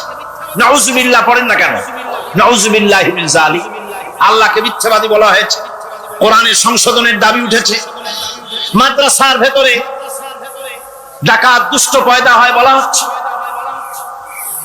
এভাবে করে তারা আল্লাহকে অস্বীকার করেছে, কোরআনকে অস্বীকার করেছে, পরকালকে অস্বীকার করছে। পরকালকে সেই অতীতের যুগের কাফেরাই অস্বীকার করে নাই, বর্তমান যুগেরও এক শ্রেণীর লোকেরা, তারা আবার মুসলমান নামধারী, নাম মুসলমানি নাম লাগানো আছে, পরকালকে তারা অস্বীকার করছে। এদের ভিত্তি হচ্ছে এই, তারা বলে ইন হিয়া ইল্লা হায়াতুনাদ দুনিয়া ওয়া মা নাহনু বিমাবউসিন। তারা বলে এই দুনিয়ার জীবনটাই একমাত্র জীবন, এই দুনিয়ার জীবনই হলো একমাত্র জীবন, আমরা উঠবো না পরকালে, পরকাল বলে কিছুই নাই, পরকাল বলে কোনো জিনিস নাই, আমাদের কিয়ামতে আল্লাহর দরবারে ওঠা লাগবে না। সুতরাং তারা ওমর খৈয়ামের মুরিদ হয়ে যায়। তারা বলতে থাকে, এই বেলা ভাই মদ খেয়ে নাও, কাল নিশীতের ভরসা কই, চাঁদনি জাগিবে যুগ যুগ ধরি, আমরা তোমার রবনাশ হই। যত পারো মদ খাও, নগদ যা পাও হাত পেতে নাও, বাকির খাতায় শূন্য থাক। দূরের বাদ্য কিলাপ শুনে মাঝখানে যে বেজায় ফাঁক। কোথায় কিয়ামত আর কোথায় পরকাল, কোথায় বিচার, কোথায় হাসর, কোথায় সিরাত, কোথায় মিজান, আর মাঝখানের টাটকা সুখগুলো ছাড়িয়ে দেবে একটা কথা, মাঝখানের এই টাটকা সুখগুলি গ্রহণ করো, মজা করো। এই সব শিক্ষা দেওয়া হয় ওই সেকুলার শিক্ষা ব্যবস্থার মাধ্যমে কলেজে এবং বিশ্ববিদ্যালয়গুলিতে, যার কারণে পরকালের বিশ্বাস নাই বলে এমন কোন কাজ নাই যা তারা করতে পারে না। এই মাত্র কয়েক মাস দেড়েক আগে রাজশাহী ইউনিভার্সিটিতে যে কাণ্ডটা ঘটে গেল, মনে আছেন আপনাদের? পত্র পত্রিকায় আপনারা পড়েছেন, এবং আমি রাজশাহীতে গিয়ে সেখানে প্রত্যক্ষদর্শী যারা দেখেছে তাদের মুখে শুনেছি, শিক্ষাবর্ষ সমাপন করেছে যে সব ছাত্র ছাত্রীরা, তারা র্যাগ উদযাপন করছে। র্যাগ ডে উদযাপন যেদিন করবে সেই দিনে তারা উচ্ছৃঙ্খল কাপড় চোপড় করেছে, ছেলেরা এবং মেয়েরা উভয়, এমন ভাবে কাপড় পরেছে যে কাপড় দ্বারা তারা শরীরের গোপন অঙ্গগুলি দেখা যায়। এরপরে আজেবাজে চিৎকার দিয়েছে, আজেবাজে স্লোগান দিয়েছে, গাধার মতো, কুকুরের মতো, শিয়ালের মতো তারা ডেকেছে। আমি বুঝি না চিন্তাধারা কেমন দেউলিয়া হয়ে গেল। শিক্ষাবর্ষ বিশ্ববিদ্যালয়ের সর্বোচ্চ শিক্ষাঙ্গন থেকে লেখাপড়া শেষ করে বেরোচ্ছে, যাওয়ার সময় তারা বিশ্ববিদ্যালয় থেকে কুকুরের ডাক দিল, শিয়ালের ডাক দিল, ছাগলের ডাক দিল। কি প্রমাণ করতে চাইলো? যে 16 বছর লেখাপড়া করে বিশ্ববিদ্যালয়ের অঙ্গন পেরিয়ে গোটা জাতির জন্য ছাগল হয়ে আমরা আবির্ভূত হচ্ছি, অথবা কুকুর গরুর ভূমিকায় আমরা আবির্ভূত হচ্ছি। নাউজুবিল্লাহি মিন যালিক। এরপরে মিছিল শেষ করলো। সন্ধ্যাবেলায় শুরু হলো সাংস্কৃতিক অনুষ্ঠান। বিদ্যুৎ কর্তৃপক্ষের সঙ্গে বোধহয় লাইন করেছিল। সন্ধ্যা 7:30টার সময় মঞ্চ তৈরি আছে, গান হচ্ছে, আনন্দ ফুর্তির শেষ নাই। সামনে সব মেয়েরা বসা, যারা দিনের বেলা ওই ধরনের কাপড় চোপড় পরে ছেলেদেরকে উস্কাইছে, ছেলেগুলিও তাদেরকে উস্কাইছে। মাঝখানে তারা বসা, চতুর্দিকে ছেলেরা দাঁড়ানো। হঠাৎ করে লাইট বন্ধ হয়ে গেল, বিদ্যুৎ চলে গেল। এখন সাংস্কৃতিক অনুষ্ঠান কি কায়দায় হচ্ছে, কত প্রকার হচ্ছে, কিভাবে হচ্ছে? নাউযুবিল্লাহি মিন যালিক। পুলিশেরা বলেছে বিদ্যুৎ যখন এলো, মেয়েগুলিকে অনেক মেয়ে পাওয়া গেছে, কাপড় নাই, পেটিকোট নাই, উলঙ্গ। তাদেরকে ধরে ধরে উঠানো হয়েছে হোস্টেলে। পরের দিন সকাল বেলায় মাঠ ভর্তি ভাঙা কাচের চুড়ি, ভ্যানিটি ব্যাগ, চশমা, কাপড় চোপড় ছিড়িয়ে ছড়িয়ে চতুর্দিকে পড়ে আছে। এই হলো শিক্ষা। নাউযুবিল্লাহি মিন যালিক। আমি কসম করে বলতে পারি, বিশ্ববিদ্যালয়ে যদি কোরআন শরীফের তাফসীর পড়ানো হতো, হাদিস শরীফ যদি পড়ানো হতো, কেউ কেউ বলবেন কোরআন হাদিস তো পড়ানো হয়, বিশ্ববিদ্যালয় কলেজে পড়ানো তো হয়। আমি তো জানি সিলেবাসে 10টা-5টা হাদিস আছে, 2-4 লাইন কোরআন শরীফ আছে, এর কোনো মানে নাই। মাদ্রাসায় যেমন পড়ানো হয় 30 পারা কোরআনের তাফসীর, রাসূল করিম সাল্লাল্লাহু আলাইহি ওয়াসাল্লামের হাদিস যেমন পড়ানো হয়, এইভাবে করে যদি বিশ্ববিদ্যালয়ে কোরআন হাদিস পড়ানো হতো, আল্লাহর কসম বাংলাদেশের বিশ্ববিদ্যালয়গুলি গোটা জাতিকে চোর, গুন্ডা, বদমাশ, ডাকাত উপহার দিত না, উপহার দিত শাহজালাল।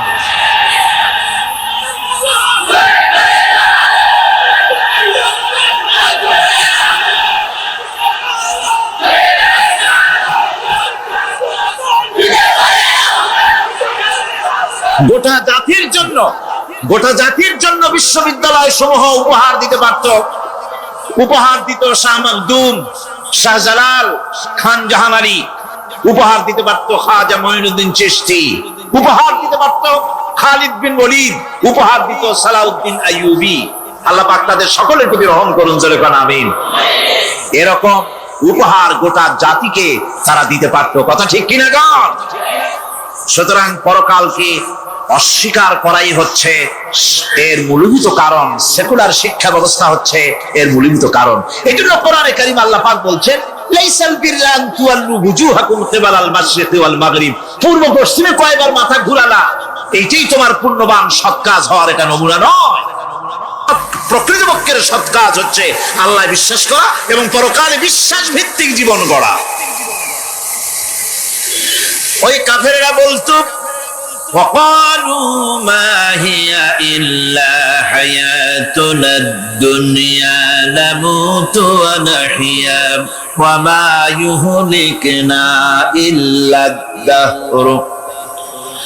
আল্লাহ রাব্বুল আলামিন বলেন, এই কাফেররা বলতো দুনিয়ার জীবনটাই তো আসল জীবন, আমরা মরবো না, আমরা এখানেই থাকবো, এই জীবনটাই হলো আসল জীবন, এখানেই বাঁচবো, এখানেই মরবো, আমরা পরকাল বলে কোনো জিনিস নাই, আমাদের কোনো ওঠা লাগবে না, যা কিছু হয় যুগের আবর্তন ছাড়া কিছুই হয় না।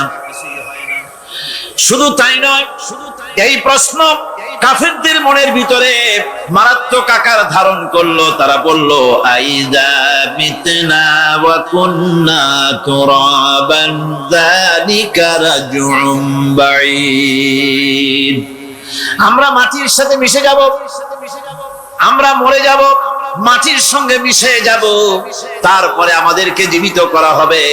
এটা তো জ্ঞান বহির্ভূত কথা, এটা তো মাথায় ঢোকে না, কথাটা কেমন? তারা এভাবে অনেক প্রশ্ন করত। ফাকালু আইদা কুন্না ইযামান ওয়া রুফাতান আইন্না লামাবউসুনা খালকান জাদীদা। আমরা মরে যাব, গলে যাব, পচে যাব, হাড্ডি গুড্ডি মাটির সাথে মিশে যাবে, এরপরে আমাদেরকে নতুন করে সৃষ্টি করা হবে। এটা জ্ঞান বহির্ভূত কথা, এটা মাথার মধ্যে আসে না। কে আমাদেরকে চিন্তা করবে মরে যাওয়ার পর? আল্লাহ রাব্বুল আলামিন বলছেন, দেখো আল্লাহ পাক কোরআনে কারীমের ভিতরে যুক্তি দিয়ে বুঝাচ্ছেন যে অবশ্যই তোমাদেরকে আবার জিন্দা করা হবে, তোমাদেরকে উঠতে হবে। তোমরা এই পৃথিবীর অবস্থা পর্যবেক্ষণ করো, তাকায় দেখো আকাশের দিকে, জমিনের দিকে লক্ষ্য করে দেখো। أولم ينظروا في ملكوت السماوات والأرض তারা কি আসমান এবং জমিনের ব্যবস্থাপনা সম্পর্কে চিন্তা ভাবনা করে না? ওই বিরাট আকাশটাকে যে আল্লাহ রাব্বুল আলামিন তৈরি করলেন, এই জমিনটাকে যিনি তৈরি করলেন, তিনি কি তোমাকে মৃত্যুর পরে তিনি কি জিন্দা করবেন না? তিনি কি জিন্দা করতে পারবেন না? কেমনে তোমরা অস্বীকার করতে পারো? দুনিয়ার ব্যবস্থাপনা এবং এই পৃথিবীর আকাশ এবং জমিনের ব্যবস্থাপনা সম্পর্কে তোমরা চিন্তা ভাবনা করে দেখো, অবশ্যই আল্লাহ রাব্বুল আলামিন তোমাদেরকে আবার জিন্দা করবেন। وَكَأَيٍّ مِّنْ آيَاتٍ فِي السَّمَاوَاتِ وَالْأَرْضِ يَمُرُّونَ عَلَيْهَا وَهُمْ عَنْهَا مُعْرِضُونَ আসমান জমিনে বহু নিদর্শন পড়ে আছে যেগুলি তারা অতিক্রম করে যায়, অথচ সে সম্পর্কে তারা মোটেই চিন্তা ভাবনা করে না। চিন্তার বহু বিষয় আল্লাহ পাক এই পৃথিবীতে রেখেছেন। যারা চিন্তাশীল, যারা জ্ঞানবান, তারা এর দ্বারা বুঝতে পারে। আল্লাহ রাব্বুল আলামিন বলছেন, ইন্না ফি খালকিস সামাওয়াতি ওয়াল আরদি ওয়া ইখতিলাফিল লাইলি ওয়ান নাহার লাআয়াতিন লিউলিল আলবাব। নিশ্চয়ই আকাশ সৃষ্টি এবং জমিন সৃষ্টির ব্যাপারে আর রাত আর দিনের পরিবর্তনের ব্যাপারে যারা জ্ঞানবান তাদের জন্য নিদর্শন রয়েছে। যারা জ্ঞানবান তাদের জন্য চিন্তার বিষয়বস্তু রয়েছে। গবেষণা করো, চিন্তা করো, এই পৃথিবীতে আল্লাহ পাক যা কিছু সৃষ্টি করেছেন তার পক্ষে আবার তোমাদেরকে সৃষ্টি করা মোটেই অসম্ভব নয়। পরকালীন জীবনের সম্ভাবনা সম্পর্কে কোরআন অবিশ্বাসীদেরকে বলছে, দেখো আল্লাহুল্লাযী রাফা'আস সামাওয়াতি বিগাইরি আমাদিন তারাউনাহা সুম্মা ইসতাওয়া আলাল আরশ। সে আল্লাহ তোমাদের নিকট দৃশ্যমান স্তম্ভ ছাড়াই ওই বিশাল আকাশটা তৈরি করেছেন। যারা পরকাল আছে বলে উঠতে হবে একথা যারা বিশ্বাস করে না, তাদের ব্যাপারে আল্লাহ পাক এই যুক্তি দিচ্ছেন, দেখো এই বিশাল যে আকাশটা, এই আকাশে কোনো খুঁটি আছে? কথা বলেন না কেন? এই আকাশে কোনো খুঁটি আছে? কোন রকমের খুঁটি ছাড়াই ওই বিশাল আকাশটা কে বানিয়েছেন? জোরে চিৎকার দিয়ে বলেন, কে বানাইছেন? এই যে শামিয়ানা, একটা বিশাল প্যান্ডেল, এই প্যান্ডেলে খুঁটি আছে না নাই? শুধু আছে না, একটা দুইটা না, জনমের মতো খুঁটি আছে। চতুর্দিকে তাকায় দেখে কত খুঁটি। এতটুকু একটা শামিয়ানায় শত শত খুঁটি লাগতেছে কাপড়টা ধারণ করবে বলে। কি ধারণ করবে? কাপড়। আর অত বড় বিশাল আকাশ, সেই আকাশটার কোনো খুঁটি আছে? আল্লাহ পাক বলছেন, কোন দৃশ্যমান খুঁটি ছাড়াই এত বড় বিশাল আকাশটা তোমার মাথার উপরে দাঁড়িয়ে আছে এবং আল্লাহ পাক আরশের উপরে দীপ্তমান হয়ে আছেন। এগুলি দেখেও কি তোমার মাথার মধ্যে কোনো চিন্তা আসে না যেটা কি করে সম্ভব হলো? অনেকে তো এমন আছে শিক্ষিত লোক, তারা আবার বলে কি, কয় যে না আকাশ বলে কিছু নাই, ওই অনেক দূরে তো সেই জন্য নীলে নীলে দেখা যায়, আসলে কিছু নাই। আকাশ, কোরআনে কারীমের মধ্যে আকাশ সম্পর্কে যে কথা বলা হয়েছে, বিশাল, যার কোনো কূল নাই, কিনারা নাই, মহাশূন্য। আমি সামনে বলবো আকাশ সম্পর্কে কথা আসতেছে। আল্লাহ পাক বলছেন, দেখো ওই বিশাল আকাশটাকে আমি সৃষ্টি করে রেখেছি, কোনো খুঁটি লাগাই নেই। তোমার মতো একটা ছোট্ট মানুষ সৃষ্টি করেছি, মরে যাওয়ার পর মাটির সাথে মিশে যাবা, আবার তোমাকে যে আমি উঠাবো, এ ব্যাপারে তোমার চিন্তার মধ্যে দুর্বলতা আসলো কেন যে সেই আল্লাহ রাব্বুল আলামিন তোমাকে উঠাতে পারবেন না? وسخر الشمس والقمر كل يجري لأجل مسمى। তিনি চন্দ্র সূর্যকে আজ্ঞাবর্তী করেছেন, প্রত্যেকেই তার নির্দিষ্ট সময় সীমা মতো চলাফেরা করতেছে। তুমি তো ছোট একটা মানুষ, অত বড় বিশাল সূর্যটা, বিরাট চন্দ্রটা, সব গতিমান, আল্লাহর হুকুমে সব চলাফেরা করতেছে, কথা ঠিক কিনা? এই সবগুলি আল্লাহ রাব্বুল আলামিন দুনিয়ার মানুষের সামনে তুলে ধরেছেন। তাকায় দেখো, নজর করে দেখো, এই সুন্দর করে জমিন ও আসমানকে সৃষ্টি করেছি, চাঁদ সূর্যকে সৃষ্টি করেছি। এবার লক্ষ্য করো, আনতুম আশাদ্দু খালকান আমিস সামাউ বানাহা, তোমাদের সৃষ্টি করা বেশি কঠিন না ওই বিশাল আকাশটাকে তৈরি করা বেশি কঠিন? কোনটা বেশি কঠিন? অত বড় বিশাল আকাশটাকে যিনি সৃষ্টি করলেন, তিনি তোমার মতো মানুষকে সৃষ্টি করতে পারবেন না? বা যিনি একবার বিনা মডেলে তোমাকে তৈরি করলেন, আল্লাহ কি সুন্দর দৃষ্টান্ত দিচ্ছেন, আনতুম আশাদ্দু খালকান আমিস সামাউ বানাহা, তোমারে কঠিন তৈরি করে বেশি কঠিন, ওই বিশাল আকাশটাকে বেশি তৈরি করে বেশি কঠিন? অত বড় বিরাট জিনিসটাই তো আল্লাহ তৈরি করে ফেলেছে, বিশাল আকাশ, মহাশূন্য। আর সেই মহাশূন্যের তুলনায়, মহাবিশ্বের তুলনায় পৃথিবী কত ছোট। আমাদের সবচাইতে কাছে। বিজ্ঞানীরা হয়রান হয়ে যাচ্ছে আকাশের চিন্তা করে, মহাকাশ চিন্তা করে ক্রমান্বয়ে হয়রান হয়ে যাচ্ছে। আমাদের সবচাইতে নিকটতম যে গ্যালাক্সিটা আছে, এই গ্যালাক্সিটার ব্যাস হচ্ছে, যেটা সবচেয়ে ছোট, গরিব গ্যালাক্সি। এটা বিজ্ঞানীরা বলেছে গরিব গ্যালাক্সি, দিনহীন। এই গরিব গ্যালাক্সি যেটা আমাদের সবচেয়ে নিকটে, পৃথিবীর সবচেয়ে কাছে, এর ব্যাস হচ্ছে, এর পরিধি হচ্ছে 1,00,000 আলোকবর্ষ সমান। 1,00,000 আলোকবর্ষ। প্রতি সেকেন্ডে আলোর গতি কত? 1,86,000 মাইল প্রতি সেকেন্ডে। প্রতি সেকেন্ডে যে আলোর গতি 1,86,000 মাইল, এর মিনিট, এর ঘন্টা, এর সপ্তাহ, এর মাস, এর বছর, এরকম 1,00,000 আলোকবর্ষ হচ্ছে সেই ছায়াপথের ব্যাস, এটার পরিধি। এটা হলো গরিব গ্যালাক্সি। আর এই গ্যালাক্সিতে বাস করে 10,000 কোটি তারকা। বিজ্ঞানীরা বলছেন যে তারকাগুলি সূর্যের চাইতে লক্ষ কোটি গুণে অনেক বড়। সুবহানাল্লাহ। তাহলে মহাকাশ সম্পর্কে চিন্তা করে মানুষ আজ অবাক হয়ে যাচ্ছে, চিন্তায় হয়রান হয়ে যাচ্ছে। বার্টন রাসেল তিনি বলেছিলেন, স্রষ্টার স্রষ্টাকে, স্রষ্টার স্রষ্টাকে। এর জবাব আরেকজন বিজ্ঞানী লিখেছেন যে স্রষ্টার স্রষ্টাকে এই চিন্তা তো সৃষ্টিতে করতে পারবে না। স্রষ্টার কোন স্রষ্টা নাই। পৃথিবীতে যত স্রষ্টা আছে, মাইক যে তৈরি করেছে সেও একজন স্রষ্টা, ঠিক কিনা কোন কথা বোঝেন তো আমার? মাইক যে তৈরি করেছে সেও একটা স্রষ্টা, ওই প্যান্ডেল যে তৈরি করেছে সেও একটা স্রষ্টা, চেয়ার টেবিল যে সৃষ্টি করেছে সেও একটা স্রষ্টা। কিন্তু এরা কেউ পূর্ণাঙ্গ স্রষ্টা নয়, কারণ এই মাইকটা তৈরি করার যত উপাদান, সমস্ত উপাদান আল্লাহ রাব্বুল আলামিনের তৈরি করা।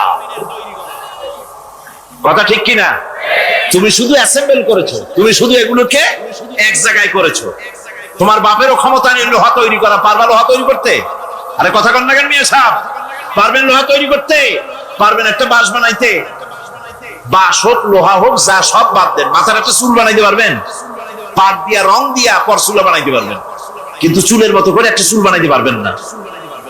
মানুষের শরীরে রক্তের মতো করে 1 ফোঁটা রক্ত মানুষের শরীরের বাইরে বানান তো দেখি।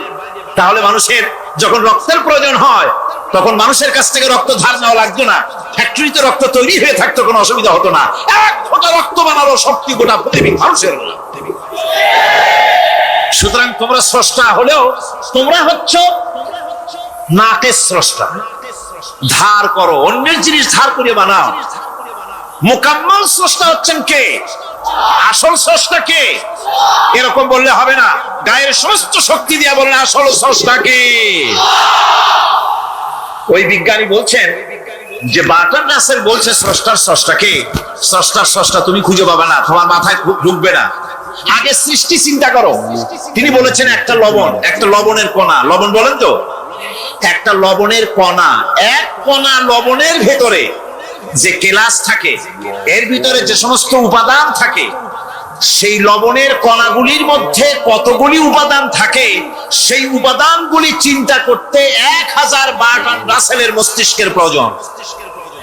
তো একটা লবণ কণার ভিতরে কি আছে সেইটাকে উদ্ধার করার জন্য যদি 1000 বার্টন রাসেলের মস্তিষ্ক লাগে, তাহলে গোটা বিশ্ব আকাশ আর জমিন যিনি সৃষ্টি করেছেন তাকে চিন্তা করা কি তোমার মগজে কুলাবে? দুনিয়ার প্রথম দিন থেকে শুরু করে কিয়ামত পর্যন্ত যত মানুষ এসেছে আর যত মানুষ আসবে, স্রষ্টা সম্পর্কে চিন্তা করার অসম্ভব ব্যাপার। স্রষ্টার সামনে শুধু মাথাই নত করবা। তিনি কোত্থেকে এসেছেন, তিনি কে, জানার দরকার নাই। তিনি আল্লাহ। তার নাম কি? মাথা নত করে দাও সামনে। তিনি আল্লাহ, সর্বশক্তিমান আল্লাহ, রব্বুল ইজ্জত ওয়াল জালাল। তিনি ছিলেন, তিনি আছেন, তিনি থাকবেন।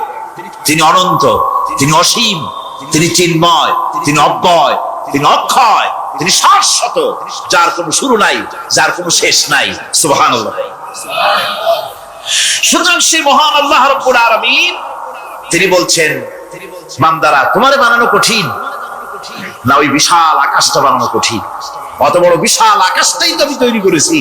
তোমার মৃত্যুর পরে তোমাকে চিন্তা করা মোটেই কোনো কঠিন ব্যাপার নয়, এটা খুব সহজ। ভাইরা আমার, আল্লাহ সুবহানাহু ওয়া তাআলা পৃথিবীর মানুষকে এসব দৃষ্টান্ত দিয়ে সুন্দর করে মানুষকে বুঝাচ্ছেন। তিনি মানুষকে পরিষ্কার করে বুঝিয়েছেন। আল্লাহ পাক বলেন,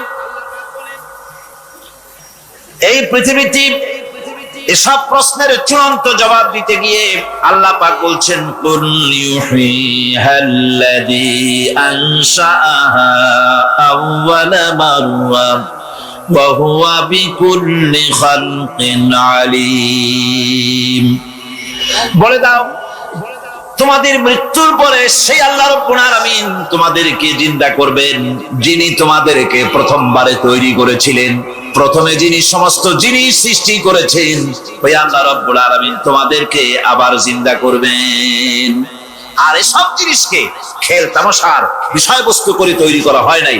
সমস্ত জিনিসের পেছনে বিরাট উদ্দেশ্য কাজ করেছে।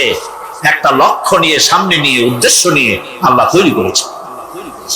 আল্লাহ পাক বলছেন, ওয়ামা খালাকনাস সামাওয়াতি ওয়াল আরদা ওয়ামা বাইনাহুমা লাইবিন।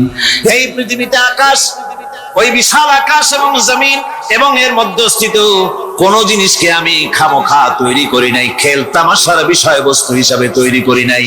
যারা নাকি জ্ঞানবান, যারা বুদ্ধিমান, তাদের সম্পর্কে আল্লাহ বলেন, আল্লাযীনা ইয়াযকুরুনাল্লাহা কিয়ামান ওয়া কুউদান ওয়া আলা জুনুবিহিম ওয়া ইয়াতাফাক্কারুনা ফি খালকিস সামাওয়াতি ওয়াল আরদ ربنا ما خلقت هذا باطلا سبحانك فقنا عذاب النار। যারা নাকি জ্ঞানবান, যারা চিন্তাশীল, যারা শুধু পাইকারি দরে খায় আর ঘুমায় না, যারা চিন্তা ভাবনা করে, তারা দাঁড়ানো অবস্থায়, বসা অবস্থায়, সব অবস্থায়, আকাশ জমিন, রাত দিনের পরিবর্তন, মানব সৃষ্টি, এ সব কিছু চিন্তা গবেষণা করে বলে, রব্বানা মা খালাকতা হাযা বাতিলা, এ কোনো কিছুই তুমি নিরর্থক ভাবে সৃষ্টি করনি, সবগুলোই তুমি বিশেষ উদ্দেশ্য নিয়ে তৈরি করেছো। ফাকিনা আযাবান নার, সুতরাং আমাকে জাহান্নামের আগুন থেকে তুমি রক্ষা করো, আমাকে তুমি রক্ষা করো। আমরা সবাই বলি আমিন। চিন্তাশীল এবং গবেষক যারা, তারা এভাবে চিন্তা ভাবনার মাধ্যমে এ সব কিছু তারা বুঝতে পারে যে এই পৃথিবী খেল তামাশার বিষয় নয়। এই পৃথিবীকে আল্লাহ পাক এমনি এমনি তৈরি করেন নাই। দুনিয়ার মানুষগুলি কেউ খামোখা সৃষ্টি করেননি, এর পেছনে বিরাট উদ্দেশ্য কাজ করেছে এবং আমাদের সকলকেই আল্লাহ রাব্বুল আলামিনের কাছে হাজির হতে হবে। সুতরাং এই পৃথিবীতে দুনিয়ার চাইতে অগ্রাধিকার দিতে হবে আখিরাত। দুনিয়ার চাইতে অগ্রাধিকার দিতে হবে কোনটাকে বলে? আখিরাতের অগ্রাধিকার দিতে হবে। আল্লাহ পাক বলছেন ওয়ামা হাদিহিল হায়াতুদ দুনিয়া ইল্লা লাহুন ওয়া লাইবুন ওয়া ইন্নাদ দারাল আখিরাতা লাহিয়াল হায়ানু লাউ কানু ইয়ামালুন। এই দুনিয়া হচ্ছে নিছক খেল তামাশা, এটা আর কিছুই নয়। জীবনের প্রকৃত আবাসস্থল হচ্ছে আখিরাত। এই দুনিয়া একটা মোহ, এই মোহের পেছনে মানুষেরা ঘুরছে, বিবি বাল বাচ্চা এর পেছনে ঘুরছে। অথচ এই বিবি বাল বাচ্চা কিয়ামতের দিন মুসিবত হয়ে দাঁড়াবে মানুষের জন্য। একটা মোহর মধ্যে মানুষ পড়ে আছে, খেল তামাশার ভিতরে পড়ে আছে।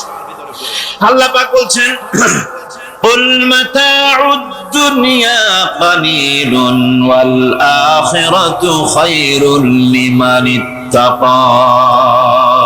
বলো দুনিয়ার সমস্ত সম্পদ খুবই নগণ্য, আর যে ব্যক্তি পরকালকে বিশ্বাস করে, পরকালের কামনা করে, সেই খোদাভীরু লোকদের জন্য পরকাল হচ্ছে প্রকৃত আবাসস্থল।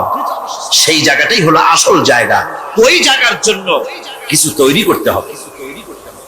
কোরআনে কারিমে রব্বুল আলামিন বলছেন আরাদিতুম বিল হায়াতিদ দুনিয়া মিনাল আখিরাহ ফামা মাতাউদ দুনিয়া ফিল আখিরাতি ইল্লা কালিল। তোমরা কি পরকালের জীবনের বিনিময় এই দুনিয়ার জীবনটাই বেশি পরিতুষ্ট হয়েছে? অথচ দুনিয়ার জীবনের সুখ সম্পদ তো পরকালের তুলনায় খুবই নগণ্য। পরকালের সুখ অনেক বেশি, পরকালের দুঃখটা অনেক বেশি, সুখটাও অনেক বেশি। পরকালটা স্থায়ী, সুতরাং দুনিয়া মোহে না পড়ে পরকালের জন্য জীবনটাকে পরকাল ভিত্তিক জীবন তৈরি করো। আল্লাহ পাক বলছেন ফাম্মা মান তাগা ওয়া আসারাল হায়াতাদ দুনিয়া ফাইন্নাল জাহিমা হিয়াল মাওয়া। অথবা যে ব্যক্তি বিদ্রোহ করেছে এবং দুনিয়ার জীবনকে অগ্রাধিকার দিয়েছে, তার জায়গা হচ্ছে জাহান্নাম। জোরে বলেন নাউজুবিল্লাহ।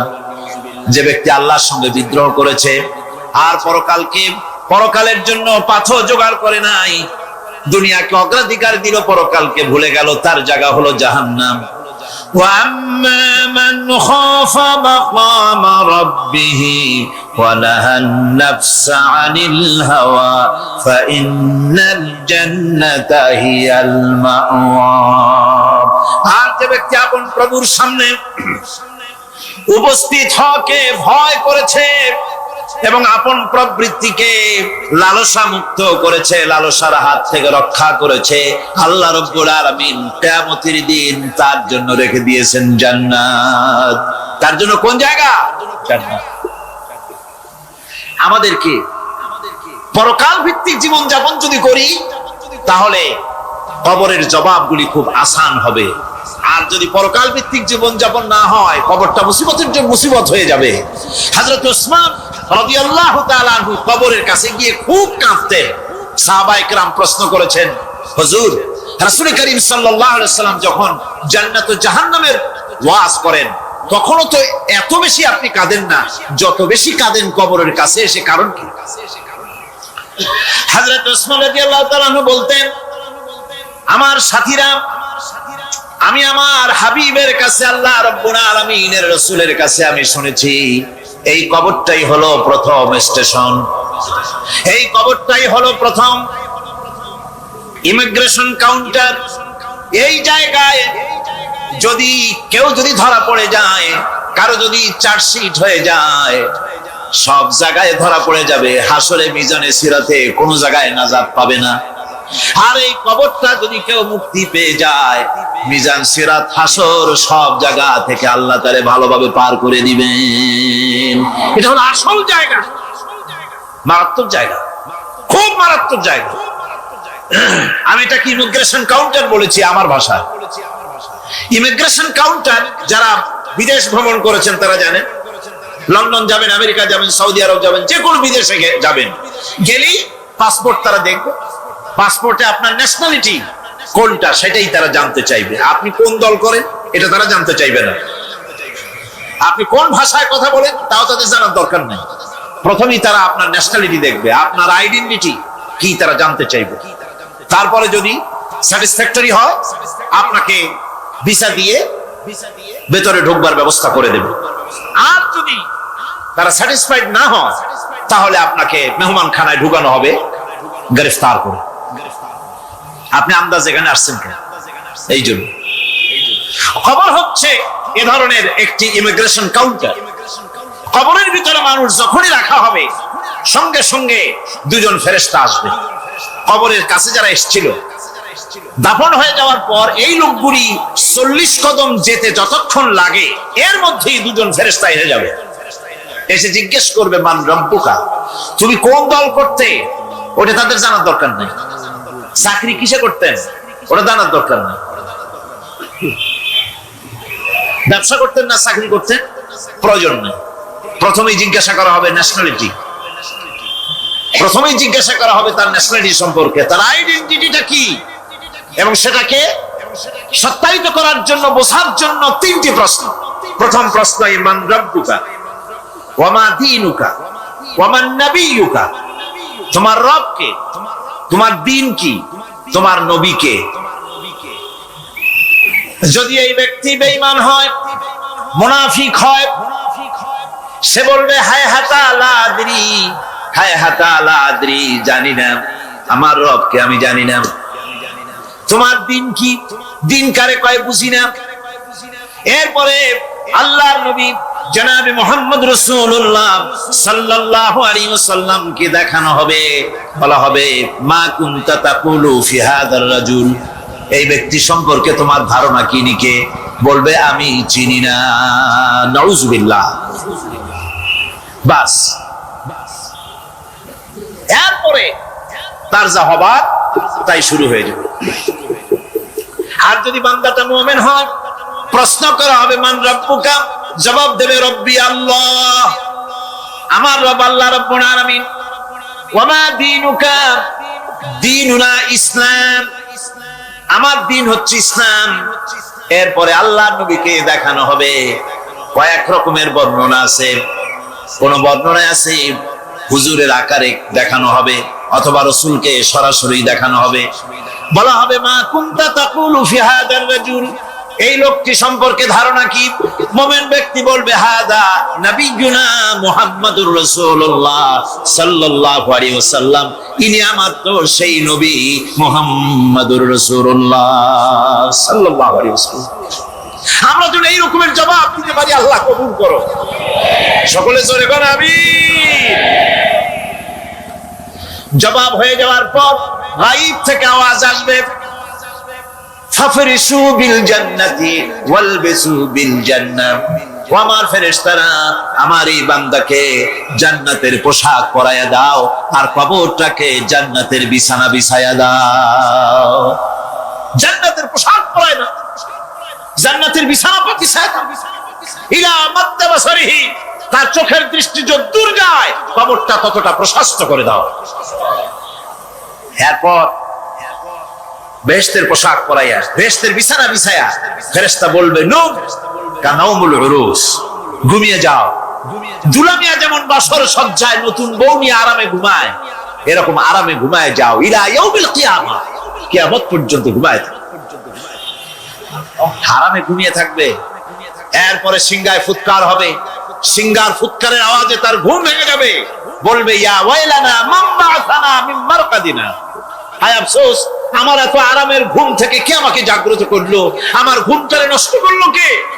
আওয়াজ আসবে হাদা মা ওয়াদার রহমান ওয়া সাদাকাল মুরসালুন, এটা হচ্ছে রহমানের সেই ওয়াদা আর মুরসালিনরা নবীরা সত্য কথাই বলেছিলেন, সেই কিয়ামত অনুষ্ঠিত হচ্ছে।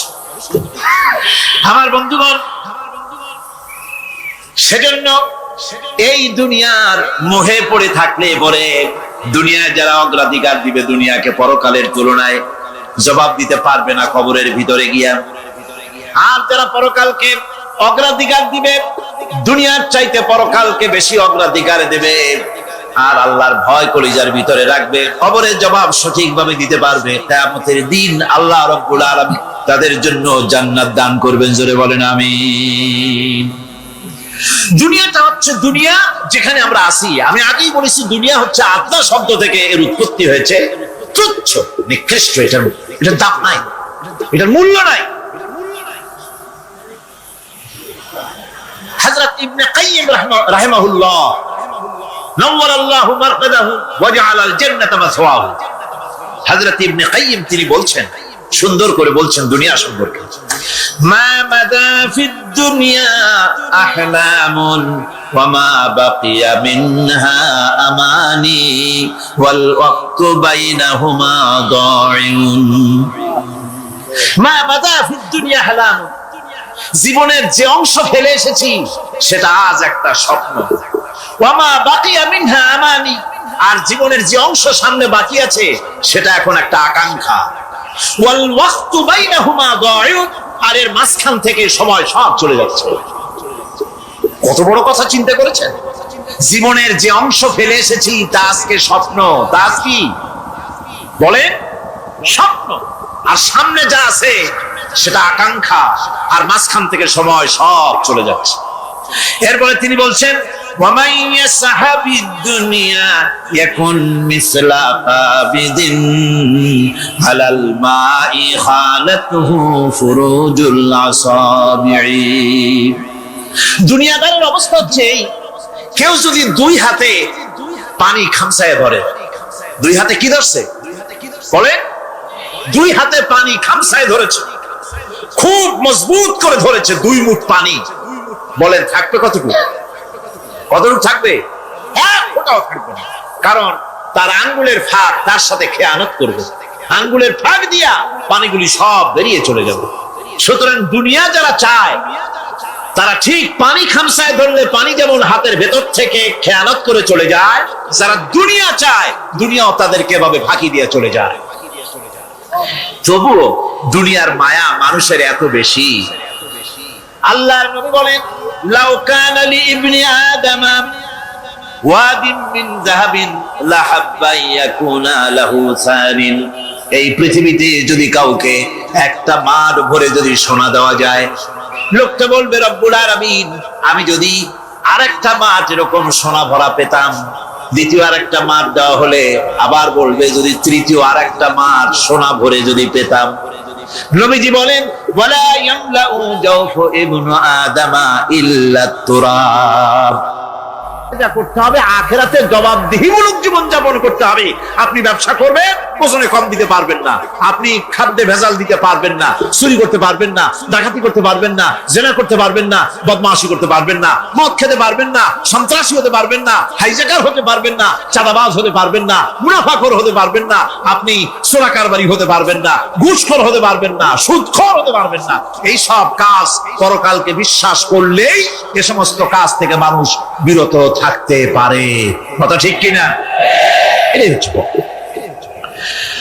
সুতরাং এই পৃথিবী থাকবে না, এটা কি চিরকাল থাকবে না? এর একটা পরিসমাপ্তি ঘটবে। যেমন করে সারা বছর লেখাপড়া করার পর কলেজে, বিশ্ববিদ্যালয়, মাদ্রাসায়, হাই স্কুলে, সব জায়গায় সারা বছর লেখাপড়া করার পর যেমন পরীক্ষা দেওয়ার একটা দিন আসে, সারা বছর ব্যবসা করার পর হিসাব নিকাশ করার যেমন একটা সময় আসে, সারা মাস চাকরি করার পর বেতন পাওয়ার যেমন একটা দিন আসে, সারা জীবন চাকরি করার পর পেনশন পাওয়ার যেমন একটা সময় আসে, অনুরূপ ভাবে এই দুনিয়া যেদিন শেষ হয়ে যাবে, আল্লাহ নির্ধারিত সময় শেষ হয়ে যাওয়ার পর একটা সময় আসবে যখন আল্লাহ রাব্বুল আলামিন সব শেষ করে দিবেন, লন্ডভন্ড হয়ে যাবে, কিছু থাকবে না। কোরআনে কারীমে আল্লাহ সব বলেছেন, কোরআনে সব আল্লাহ বলে দিয়েছেন। আল্লাহ পাক বলেন এই পৃথিবীর সব কেমন ভাবে ধ্বংস হবে তার চিত্র আল্লাহ পাক কোরআনে কারীমে তুলে ধরেছেন। ইযাস সামাউ ফাতারাত ওয়া ইযাল কাওয়াকিবু তাসারাত ওয়া ইযাল বিহ। আমি আমার ভাষায় বলি, আমি আমার ভাষায় কথাটা এভাবে বলি, এই জমিনটা যদি কাগজ হয় আর আমার নাকটার কপালটা যদি কলম হয়, তাহলে আমি যে গোলাম দৈনিক 5 বার আমার নাক আর কপাল দিয়া জমিন নামক কাগজের উপরে দাস খতের উপরে দৈনিক 5 বার নাকার কপাল দিয়া সই করে দেই, আল্লাহ আমি তোমার গোলাম, আর কারো গোলাম নই, আমি একমাত্র তোমার গোলাম। ঘুমের থেকে উঠে সেজদা দিয়ে বলি, দুপুরের সময় কাজ ফেলাইয়া আর একবার বলি, বিকেল আসার আগে আসরে আর একবার বলি, দিন যখন শেষ হয় আর একবার বলি, রাতে যখন শুতে যাই আর একবার সেজদা দিয়া ঘোষণা করি, মাবুদ আমি তোমার গোলাম। সুবহানাল্লাহ। নামাজ হচ্ছে ইসলামের গণ্ডির মধ্যে প্রবেশের প্রমাণ। কোরআনে কারীম বলছে, ফাইন তাবু ওয়া আকামুস সালাতা ওয়া আতাউজ যাকাতা ফাইখওয়ানুকুম ফিদ্দীন। সূরা তওবা এসেছে, তারা যদি তওবা করে আর নামাজ কায়েম করে, যাকাত যদি আদায় করে, তাহলে এখন তোমাদের সে দ্বীনি ভাই, এখন ভাই হয়ে গেল। একটু আগে ছিল কাফের মুশরিক, এখন তোমার দ্বীনি ভাই। দ্বীনের গণ্ডির মধ্যে প্রবেশ করা, কলেমা পড়ার সাথে সাথেই নামাজ।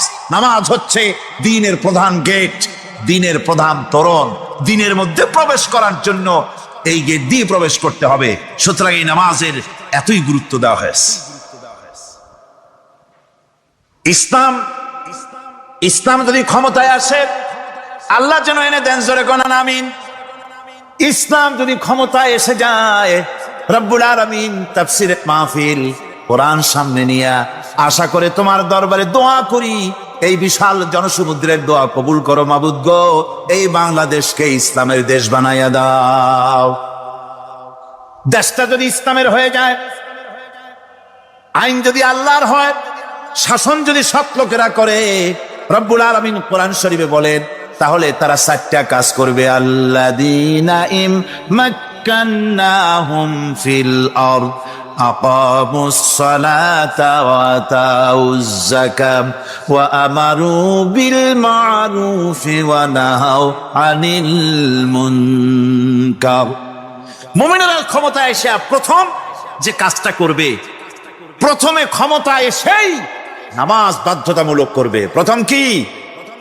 ওয়াজ নসিহতে অনুরোধ করা হবে না, বাবাজিরা আল্লাহর রাস্তায় নামাজটা পড়ে না।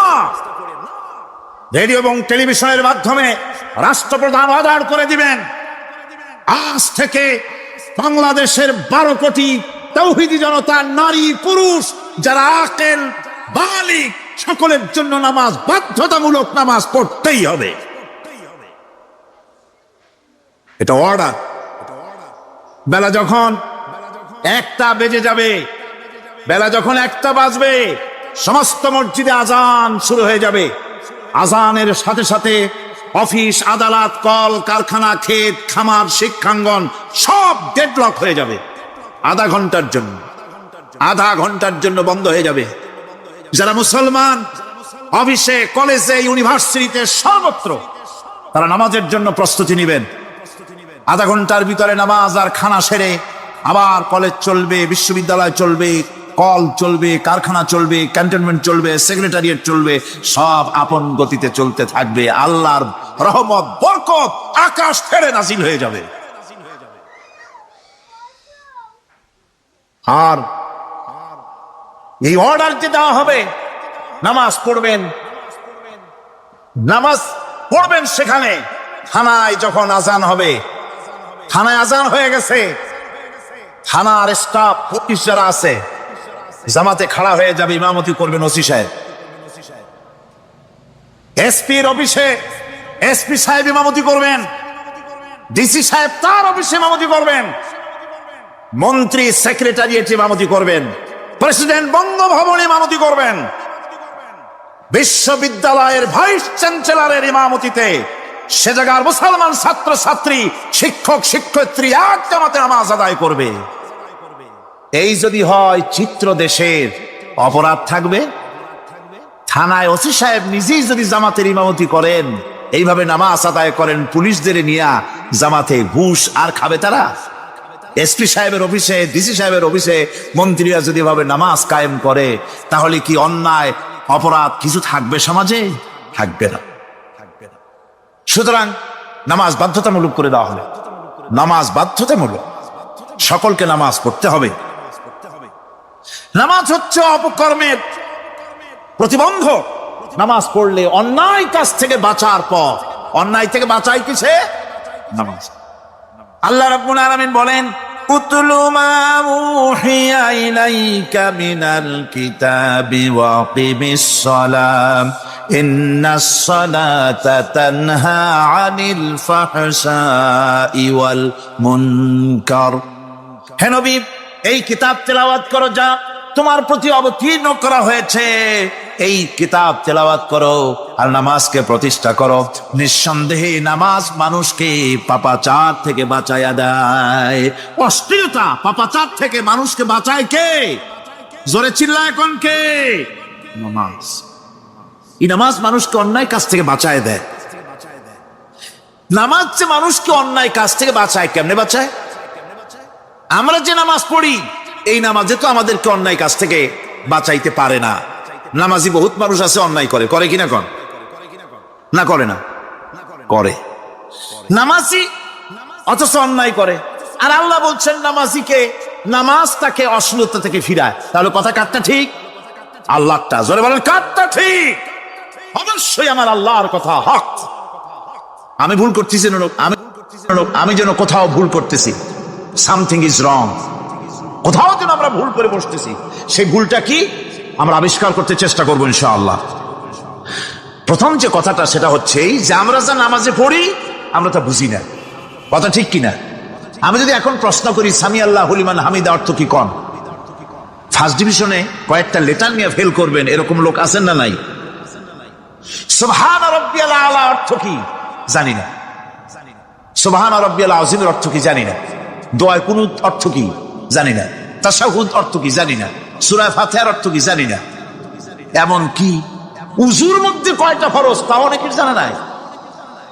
কথা কি বেশি বললাম না ঠিক বলছি? একজনের জিজ্ঞেস করলো, মিয়া উযুতে কয় ফরজ? ভাই হুজুর কি মনে করেন যে বুঝি জানি না? এটা তো সাধারণ ব্যাপার, বলেন না কয় ফরজ? উযুতে তো 17 ফরজ।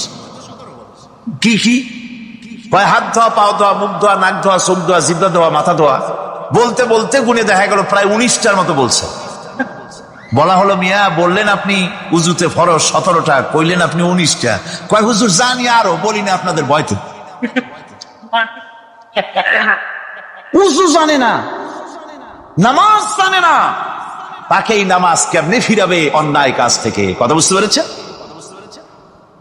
নামাজে আল্লাহু আকবার বললাম, এরপরে সানা পড়লাম, তারপরে সূরা ফাতিহা পড়লাম। সূরা ফাতিহার ভিতরে যে সমস্ত কথাগুলি বললাম সেই কথাগুলি বুঝি না, কি বলেছি তাও জানি না। এরপরে সুবহান রাব্বিয়াল আলা বলেছি, সুবহান রাব্বিয়াল আযীম বলেছি, সামি আল্লাহু লিমান হামিদা বলেছি, অর্থ কি জানি না।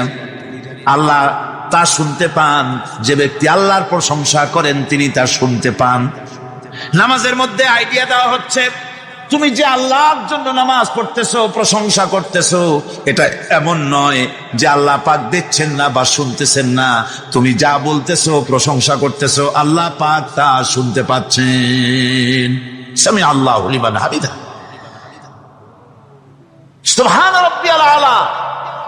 আমি মহান সর্বশ্রেষ্ঠ আল্লাহ রাব্বুল আলামিনের পবিত্রতা ঘোষণা করছি, আমি তার প্রশংসা করছি। সূরা ফাতিহার কি আমরা বলি আপনারা ব্যাখ্যা দেখে বুঝে নিয়েন, সেগুলি আমি এখানে বলে বাকি কথা সব শেষ করতে পারবো না। নামাজে কি পড়েন সেটা যদি জানতেন, অবশ্যই আল্লাহ রাব্বুল আলামিনের কথা কার্যকরী হয়ে যেত। ইন্নাস সালাতা তানহা আনিল ফাহশাই ওয়াল মুনকার। নামাজ মানুষকে পাপের কাজ, অশ্লীলতা থেকে ফিরাতে পারে। আল্লাহ ইন্না বসাইছেন, নিশ্চয়ই, বেশক, অবশ্যই নামাজ পাপ থেকে ফিরাবে। কিন্তু কেমনে ফিরাবে নামাজ তো বুঝি না। নামাজ তো বুঝি না, খালি সেজদা দেয় জনমের মতো। আর সেজদা কি? নামাজে যদি দেখে ইমাম দেরি করতেছে, আত্তাহিয়াত পড়তে দেরি হয়ে যাচ্ছে, পিছন থেকে সিগন্যাল মারে, ঠিক কিনা? বেয়াদব, বেয়াদব। তোমার নামাজ, তোমার আত্তাহিয়াত আগে শেষ হয়েছে, তাতে কি হয়েছে? চুপ করে বসে থাকো। ইমামকে কাশি দিয়া সতর্ক করার অধিকার তোমার নাই। যদি ইমামকে সতর্ক করার জন্য কাশি দিয়ে থাকো, তোমার নামাজ ফাসেদ হয়ে যাবে।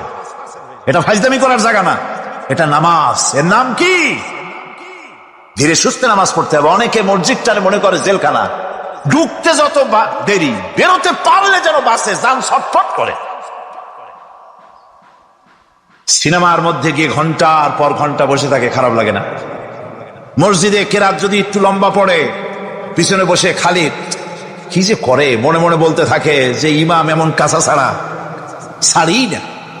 আর গান যখন শোনে শুনতেই থাকে, কত মজা, ঘুম আসে না। নওয়াজুবিল্লাহ। সুতরাং নামাজে কি পড়েন সেটা আপনাকে বুঝতে হবে।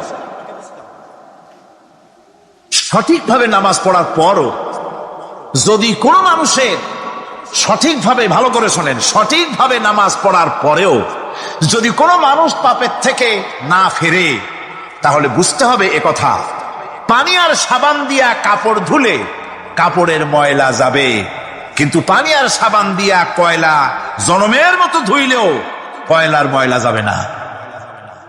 কথা বুঝে আসছে? এর থেকে আর উত্তম দৃষ্টান্ত আমার কাছে নাই। নামাজ পড়ার পরেও যদি চরিত্র ভালো না হয়, বুঝতে হবে নামাজ হচ্ছে না, কাঙ্ক্ষিত মানের নামাজ আদায় হচ্ছে না। আল্লাহর নবী বলেছেন, যার নামাজ পাপ কাজ হতে ফিরাতে পারলো না, তার নামাজ নামাজি নয়। আবার শুনুন, রাসূল বলছেন, যার নামাজ তাকে পাপের কাছ থেকে ফিরাতে পারলো না, তার নামাজ নামাজ নয়। নামাজ যদি প্রতিষ্ঠিত থাকতো সমাজে, বেনামাজি মানুষ যদি এসে মঞ্চে দাঁড়ায়া যতই বলতো আমি ক্ষমতায় গেলে এই করব সেই করব, নামাজ প্রতিষ্ঠিত থাকলে পরে বেনামাজিরে কেউ ভোট দিত না। নামাজ যদি প্রতিষ্ঠিত থাকতো, তাহলে অফিসের অফিসার তো দূরের কথা, বেনামাজি অফিসের ঝাড়ুদারের চাকরিও তার কিসমতে জুটত না, যদি নামাজ প্রতিষ্ঠিত থাকত। এর নাম হলো নামাজ কায়েম হওয়া। নামাজ কায়েম থাকলে এই অবস্থার সৃষ্টি হতো। এই জন্য আল্লাহ পাক বলেছেন, নামাজকে কায়েম করতে হবে। নামাজ হবে সব ভালো কাজের মানদণ্ড। সমস্ত ভালো কাজের মানদণ্ড কি? নামাজ। নামাজ আমাদেরকে বড় রকমের শিক্ষা দেয়। কি শিক্ষা দেয়? নামাজ আমাদের শিখায় ঐক্য আর ভ্রাতৃত্ব। ভ্রাতৃত্বের আর ঐক্যের শিক্ষা দেয়। এক নেতার আনুগত্য করা শিখায়। জামাত যত বড় হোক, ইমাম হবে কয়জন? একজন ইমাম হবে। আর এই ইমাম মানে কি? নেতা। ইমাম মানে কি? নেতা নির্বাচন শিখায় নামাজে। নেতা নির্বাচন কে শিখায়? নামাজ শিখায়। বোঝেন খুব ভালো করে। কিভাবে? মনে করুন,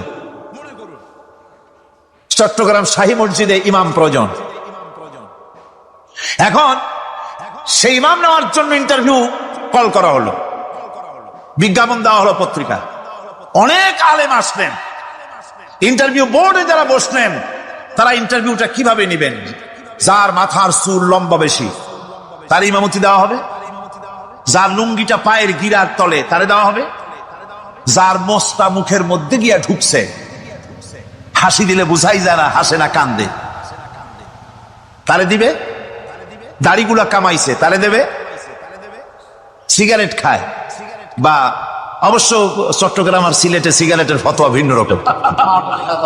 বরিশালে আমি যেখানে জন্মগ্রহণ করেছি, আমার এলাকায় কোন আলেম যদি সিগারেট খায়, মসজিদের ইমাম তো ভালো, মসজিদ ঝাড়ু দিতেও ঢুকতে দেবে না মসজিদে। এটা এই এলাকার এক রকমের কায়দা। আমি এটার ব্যাপারে কথা নাইবে বললাম।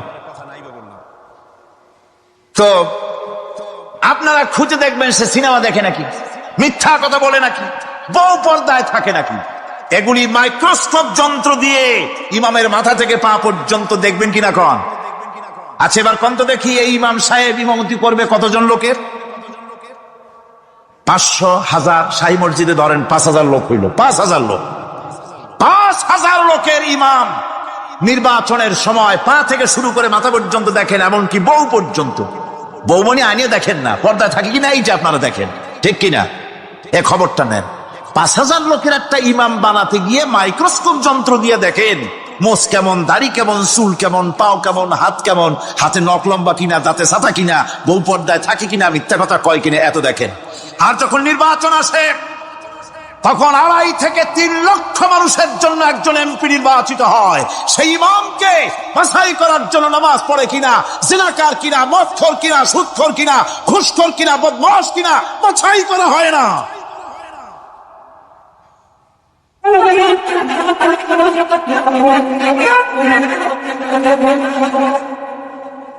নামাজ আমাদেরকে এটা শিখায় ইমাম কেমনে বানাইতে হবে। কন সুবহানাল্লাহ। নামাজ ঐক্য শিখায়, নামাজ ভ্রাতৃত্ব শিখায়, নামাজ পারস্পরিক মহব্বত শিখায়, নামাজ নেতা কেমন হওয়া উচিত, নেতা নির্বাচন শিখায়। আবার নেতা ভুল করলে তার ভুল বলা যাবে না, এরকম হতে পারবে না। নামাজের ভিতরে ইমাম যদি ভুল করলে আপনি লোকমা দিবেন, সুবহানাল্লাহ, আল্লাহু আকবার বলবেন। যদি তিনি সংশোধন না হলেন আবার দেন, তাতেও সংশোধন হলো না আবার দেন। 3 বার লোকমা দেওয়ার পর যদি ভুল সংশোধন না করে নামাজ ছেড়ে দেন, ইমামকে বের করে দেন, নতুন ইমাম নিয়োগ করেন। যারা ক্ষমতায় যাবে, আপনি রাষ্ট্রের ইমাম যারে বানাবেন, সেই রাষ্ট্রীয় ইমাম যদি জনগণের ইচ্ছার বিরুদ্ধে যদি চলে, 1 বার লোকমান দেন, 2 বার লোকমান দেন, 3 বার দেন, তারপরেও যদি না নামে, ঘর ধরে নামেন। নামাজ আপনাকে নেতা নির্বাচন, নেতাকে প্রতিষ্ঠিত রাখা, নেতার আনুগত্য আপনাকে শেখায়। নামাজ লাইন সোজা করে দাঁড়াতে হবে। লাইন যদি বাঁকা করেন আপনার কলজেটাও ওরকম বাঁকা হয়ে যাবে। নাউযুবিল্লাহ। নামাজের কাতারে যার কারণে নামাজের কাতার বাঁকা হবে, পুরা কাতারের জন্য আল্লাহর কাছে ওই লোকটা দায়ী হয়ে যাবে। নামাজ শৃঙ্খলা শিখায়। সুবহানাল্লাহ কইতে ইচ্ছা করে না? নামাজ শৃঙ্খলা শিখায়, শৃঙ্খলা বোধ শিখায়, সোজা হয়ে দাঁড়ায়। তারপরে ঐক্য এবং মহব্বত শিখায়। নামাজের ভিতরে যখন দাঁড়ায় গেলেন, আমির দাঁড়ালো, ফকির দাঁড়ালো, মন্ত্রী দাঁড়ালো, তার ড্রাইভারও দাঁড়ায় গেল, একই কাতারে দাঁড়ায় গেছে। নামাজ পড়তে গিয়ে ড্রাইভারের পাও গিয়ে লেগেছে মন্ত্রীর গায়ে। নামাজ শেষ হওয়ার পর মন্ত্রীর বাবার ক্ষমতা নাই এ কথা বলার যে বেটা ড্রাইভার সলিমদ্দি, তোর পাও লেগেছে আমার পায়ে, তোর চাকরি শুদ্ধা দোজকে পাঠায় দেব। পারবে বলতে? পারবে না। মিয়া মন্ত্রী সাহেব, এটা তোমার সেক্রেটারিয়েট না, এটা আল্লাহর ঘর। এটা কার ঘর? এক হি সব মে খড়ে হো গয়ে মাহমুদ ও আয়াজ, एक ही सब में खड़े हो गए महमूद ও আয়াজ, না कोई बंदा रहा না कोई बंदा नवाज। একই কাতারে দাঁড়িয়ে গেছে সম্রাট মাহমুদ আর চাকর আয়াজ। এখন সম্রাট মাহমুদও নাই, চাকর আয়াজও নাই, সম্রাট আর চাকর দুজনই আল্লাহ পাকের গোলাম হয়ে গিয়েছে। তুমি মসজিদে এসেছো, তুমি আল্লাহর গোলাম। কার গোলাম? আল্লাহ পাকের গোলাম। এই জিনিস শিখায় নামাজ। নামাজ শিখায় মানুষকে পাঞ্চুয়ালিটি, নিয়মানুবর্তিতা, সময়ের জ্ঞান শিখায় নামাজ। নামাজ মানুষকে কি শিখায়? আল্লাহ রাব্বুল আলামিন বলছেন, ইন্নাস সালাতা কানাত আলাল মুমিনিনা কিতাবাম মাওকুতা। নিঃসন্দেহে নামাজ মোমেনদের নিয়মানুবর্তিতার সাথে ফরজ করা হয়েছে, তাদের উপরে নিয়মানুবর্তিতার উপরেই, সময়ের উপরে নামাজকে ফরজ করা হয়েছে। আপনার আন্দাজ মতো আপনি পড়তে পারবেন না, সময় মতো পড়তে হবে, আউয়াল ওয়াক্তে পড়তে হবে। আমার দেশের মসজিদগুলিতে ফজরের নামাজ পড়া হয় এমন সময় পূর্ব দিক ফর্সা হয়ে যায়। ইমাম সাহেব যদি ভুল করেন, নামাজ যদি দোহরাতে যান তাহলে সূর্য উদয় হয়ে যাবে, এমন অবস্থা। নামাজ এত দেরিতে পড়া হয়। প্রত্যেক ওয়াক্তের নামাজ আউয়াল ওয়াক্তে পড়ার জন্য রাসূল সাল্লাল্লাহু আলাইহি ওয়াসাল্লাম তাগিদ করেছেন। সময়ের দিকে লক্ষ্য রাখতে বলা হয়েছে। যেই জাতি, লক্ষ্য করুন, যে জাতি দৈনিক 5 বার টাইমলি, অক্ত মতো, সময় মতো নামাজ আদায় করতে হয়, দুর্ভাগ্যজনক সত্য, সেই জাতির কাছে সময়ের কোনো দাম নাই। সময়ের দাম নাই। 9টার গাড়ি কয়টায় আসবে? 9টার গাড়ি কয়টায় আসবে? একদিন দেখা গেল সত্যি 9টার সময় এসে গেছে। যাত্রীরা বলছে মাশাআল্লাহ, অন্তত একটা দিন তো 9টার সময় আসলো। স্টেশন মাস্টার বলছে না, খুশি হওয়ার কারণ নাই, আজকের না, এটা গতকালকেরটা। আমার আমেরিকার সফরের সময়, যে বাড়িতে আমি আমেরিকায় থাকি, কুইন্স এলাকায়, নিউ ইয়র্ক সিটিতে, সে বাড়িওয়ালা চাকরি করে। সে আমাকে বলল 10টি বছর আমি একটা ট্রেনে যাতায়াত করি। সে বলছে রাত 3:45 ট্রেনটা আসে, ওই ট্রেনে চড়ে সে তার কর্মস্থলে যায়। বলল 10টা বছর আমি এখানে আছি, 10 বছরের ভিতরে এই ট্রেনটা 1 মিনিটের জন্য এদিক ওদিক করলো না, ঠিক 3:45 এসে হাজির হয়ে গেছে।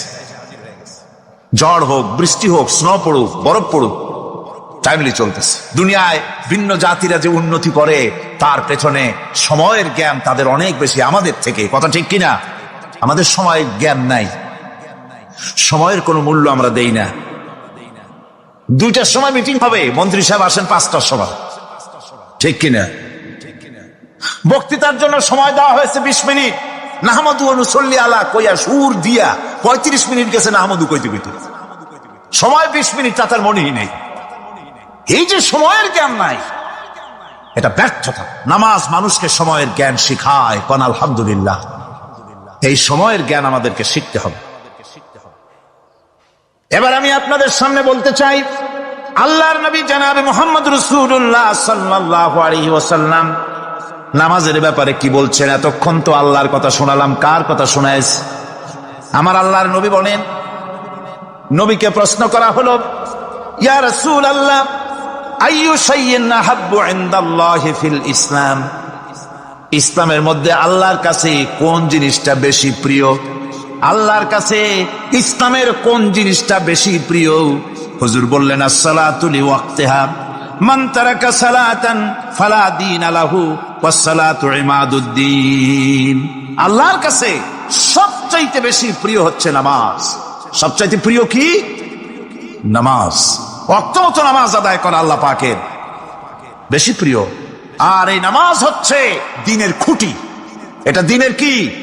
খুঁটি। এই যে খুঁটিগুলো আছে, খুঁটিগুলো ফালাই দিলে তারপর আপনার এই প্যান্ডেল থাকবে? থাকবে না। বিল্ডিং এর পিলার ভেঙে দেন, বিল্ডিং টিকবে? ঘরের খুঁটিগুলি উড়ায় ফেলেন, ঘর টিকবে? টিকবে না। দ্বীনের খুঁটি হচ্ছে নামাজ। লা দীনা লিমান লা সালাতা লাহু, যার কাছে দ্বীন নাই, যার কাছে নামাজ নাই, তার কাছে কি নাই? দ্বীন নাই, ঈমান নাই। আল্লাহর নবী বলেছেন, ওয়ান জাবির রাদিয়াল্লাহু তাআলা আনহু قال قال رسول الله صلى الله عليه وسلم بين العبد وبين الكفر ترك الصلاة। আল্লাহ পাকের নবী বলেন, আল্লাহর বান্দার মুমিন, আল্লাহর বান্দার কাফের, দুইজনের মধ্যে পার্থক্য হলো, যে ব্যক্তি নামাজ পড়ে সে আল্লাহর গোলাম, যে নামাজ পড়ে না সে কাফের হয়ে গেল। যে নামাজ পড়লো না সে কাফের হয়ে গেল। মান তারাকা সালাতান মুতাআম্মিদান ফাকাদ কাফারা, যে ব্যক্তি ইচ্ছে করে নামাজ ছেড়ে দিল সে কাফের হয়ে গেল। বলেন নাউযুবিল্লাহি মিন যালিক। এই জন্য নামাজ আদায় করা বাধ্যতামূলক প্রত্যেকটি মুসলমানের জন্য। রাসূল করিম সাল্লাল্লাহু আলাইহি সাল্লাম একটা দৃষ্টান্ত দিয়েছেন, কারো বাড়ির সামনে যদি একটা নাহার থাকে, একটা পুকুর থাকে, একটা খাল থাকে প্রবাহিত, এতে যদি ওই বাড়িওয়ালা দৈনিক 5 বার গোসল করে, তাহলে তার গায়ে কি কোনো ময়লা থাকে? হুজুর, সাহাবীরা বললেন না হুজুর, থাকে না। হুজুর বললেন এটাই হলো নামাজের দৃষ্টান্ত। 5 ওয়াক্ত নামাজ যে আদায় করবে সে গুনাহ থেকে আল্লাহ পাক তাকে পবিত্র করে দিবেন। সুবহানাল্লাহি ওয়া বিহামদিহি। আমার ভাইরা, নামাজ পড়লে পরে এক জুমা থেকে আর এক জুমা পর্যন্ত মানুষ যে সমস্ত গুনাহ করে, কবিরা গুনাহগুলি বাদে, শিরক আর কবিরা গুনাহগুলি বাদে যত গুনাহ আছে তার কাফারা হয়ে যায়। নামাজ যে সঠিকভাবে আদায় করবে, এই নামাজটা একটা কঠিন কাজ। নামাজটা কি কাজ? কে বলতেছেন এ কথা? আল্লাহ পাক। ওয়া ইন্নাহা লাকাবীরাতুন ইল্লা আলাল খাশিঈন। নামাজ একটা ভারী জিনিস, একটা কঠিন জিনিস। কাদের জন্য কঠিন নয়? যারা নাকি আল্লাহ পাককে ভয় করে। আল্লাযীনা ইয়াযুন্নুনা আন্নাহুম মুলাকু রাব্বিহিম ওয়া আন্নাহুম ইলাইহি রাজিউন। যারা নাকি একথা মনের ভিতরে ধারণা করে যে আল্লাহ রাব্বুল আলামিন দরবারে আমার হাজির হওয়া লাগবে, মোলাকাত করা লাগবে, এই চিন্তা যারা করে তাদের জন্য নামাজ মোটেই কষ্টকর নয়, নামাজ মোটেই তাদের জন্য অসহনীয় নয়, বোঝা নয়, ভার নয়, তারা নামাজ আদায় ঠিকই করবে। এই জন্যে বিবি বাল বাচ্চা সকলকে নামাজের জন্য তাগিদ করতে হবে। যত ভাই এখানে এসেছেন নিজেরা পড়বেন, বিবি বাল বাচ্চাকে তাকিদ করবেন। আল্লাহ পাক বলছেন وَأَنذِرْ عَشِيرَتَكَ الْأَقْرَبِينَ, তোমার নিকটবর্তী যারা আছে তাদেরকে তুমি আল্লাহর ভয় দেখাও, নামাজের জন্য তাদেরকে বলো, আল্লাহর ভয় তাদের অন্তঃকরণের মধ্যে সৃষ্টি করে দাও। আর এই নামাজ পড়তে হবে জামাতের সাথে, নামাজ পড়তে হবে কিছুর সাথে, জামাতের সাথে।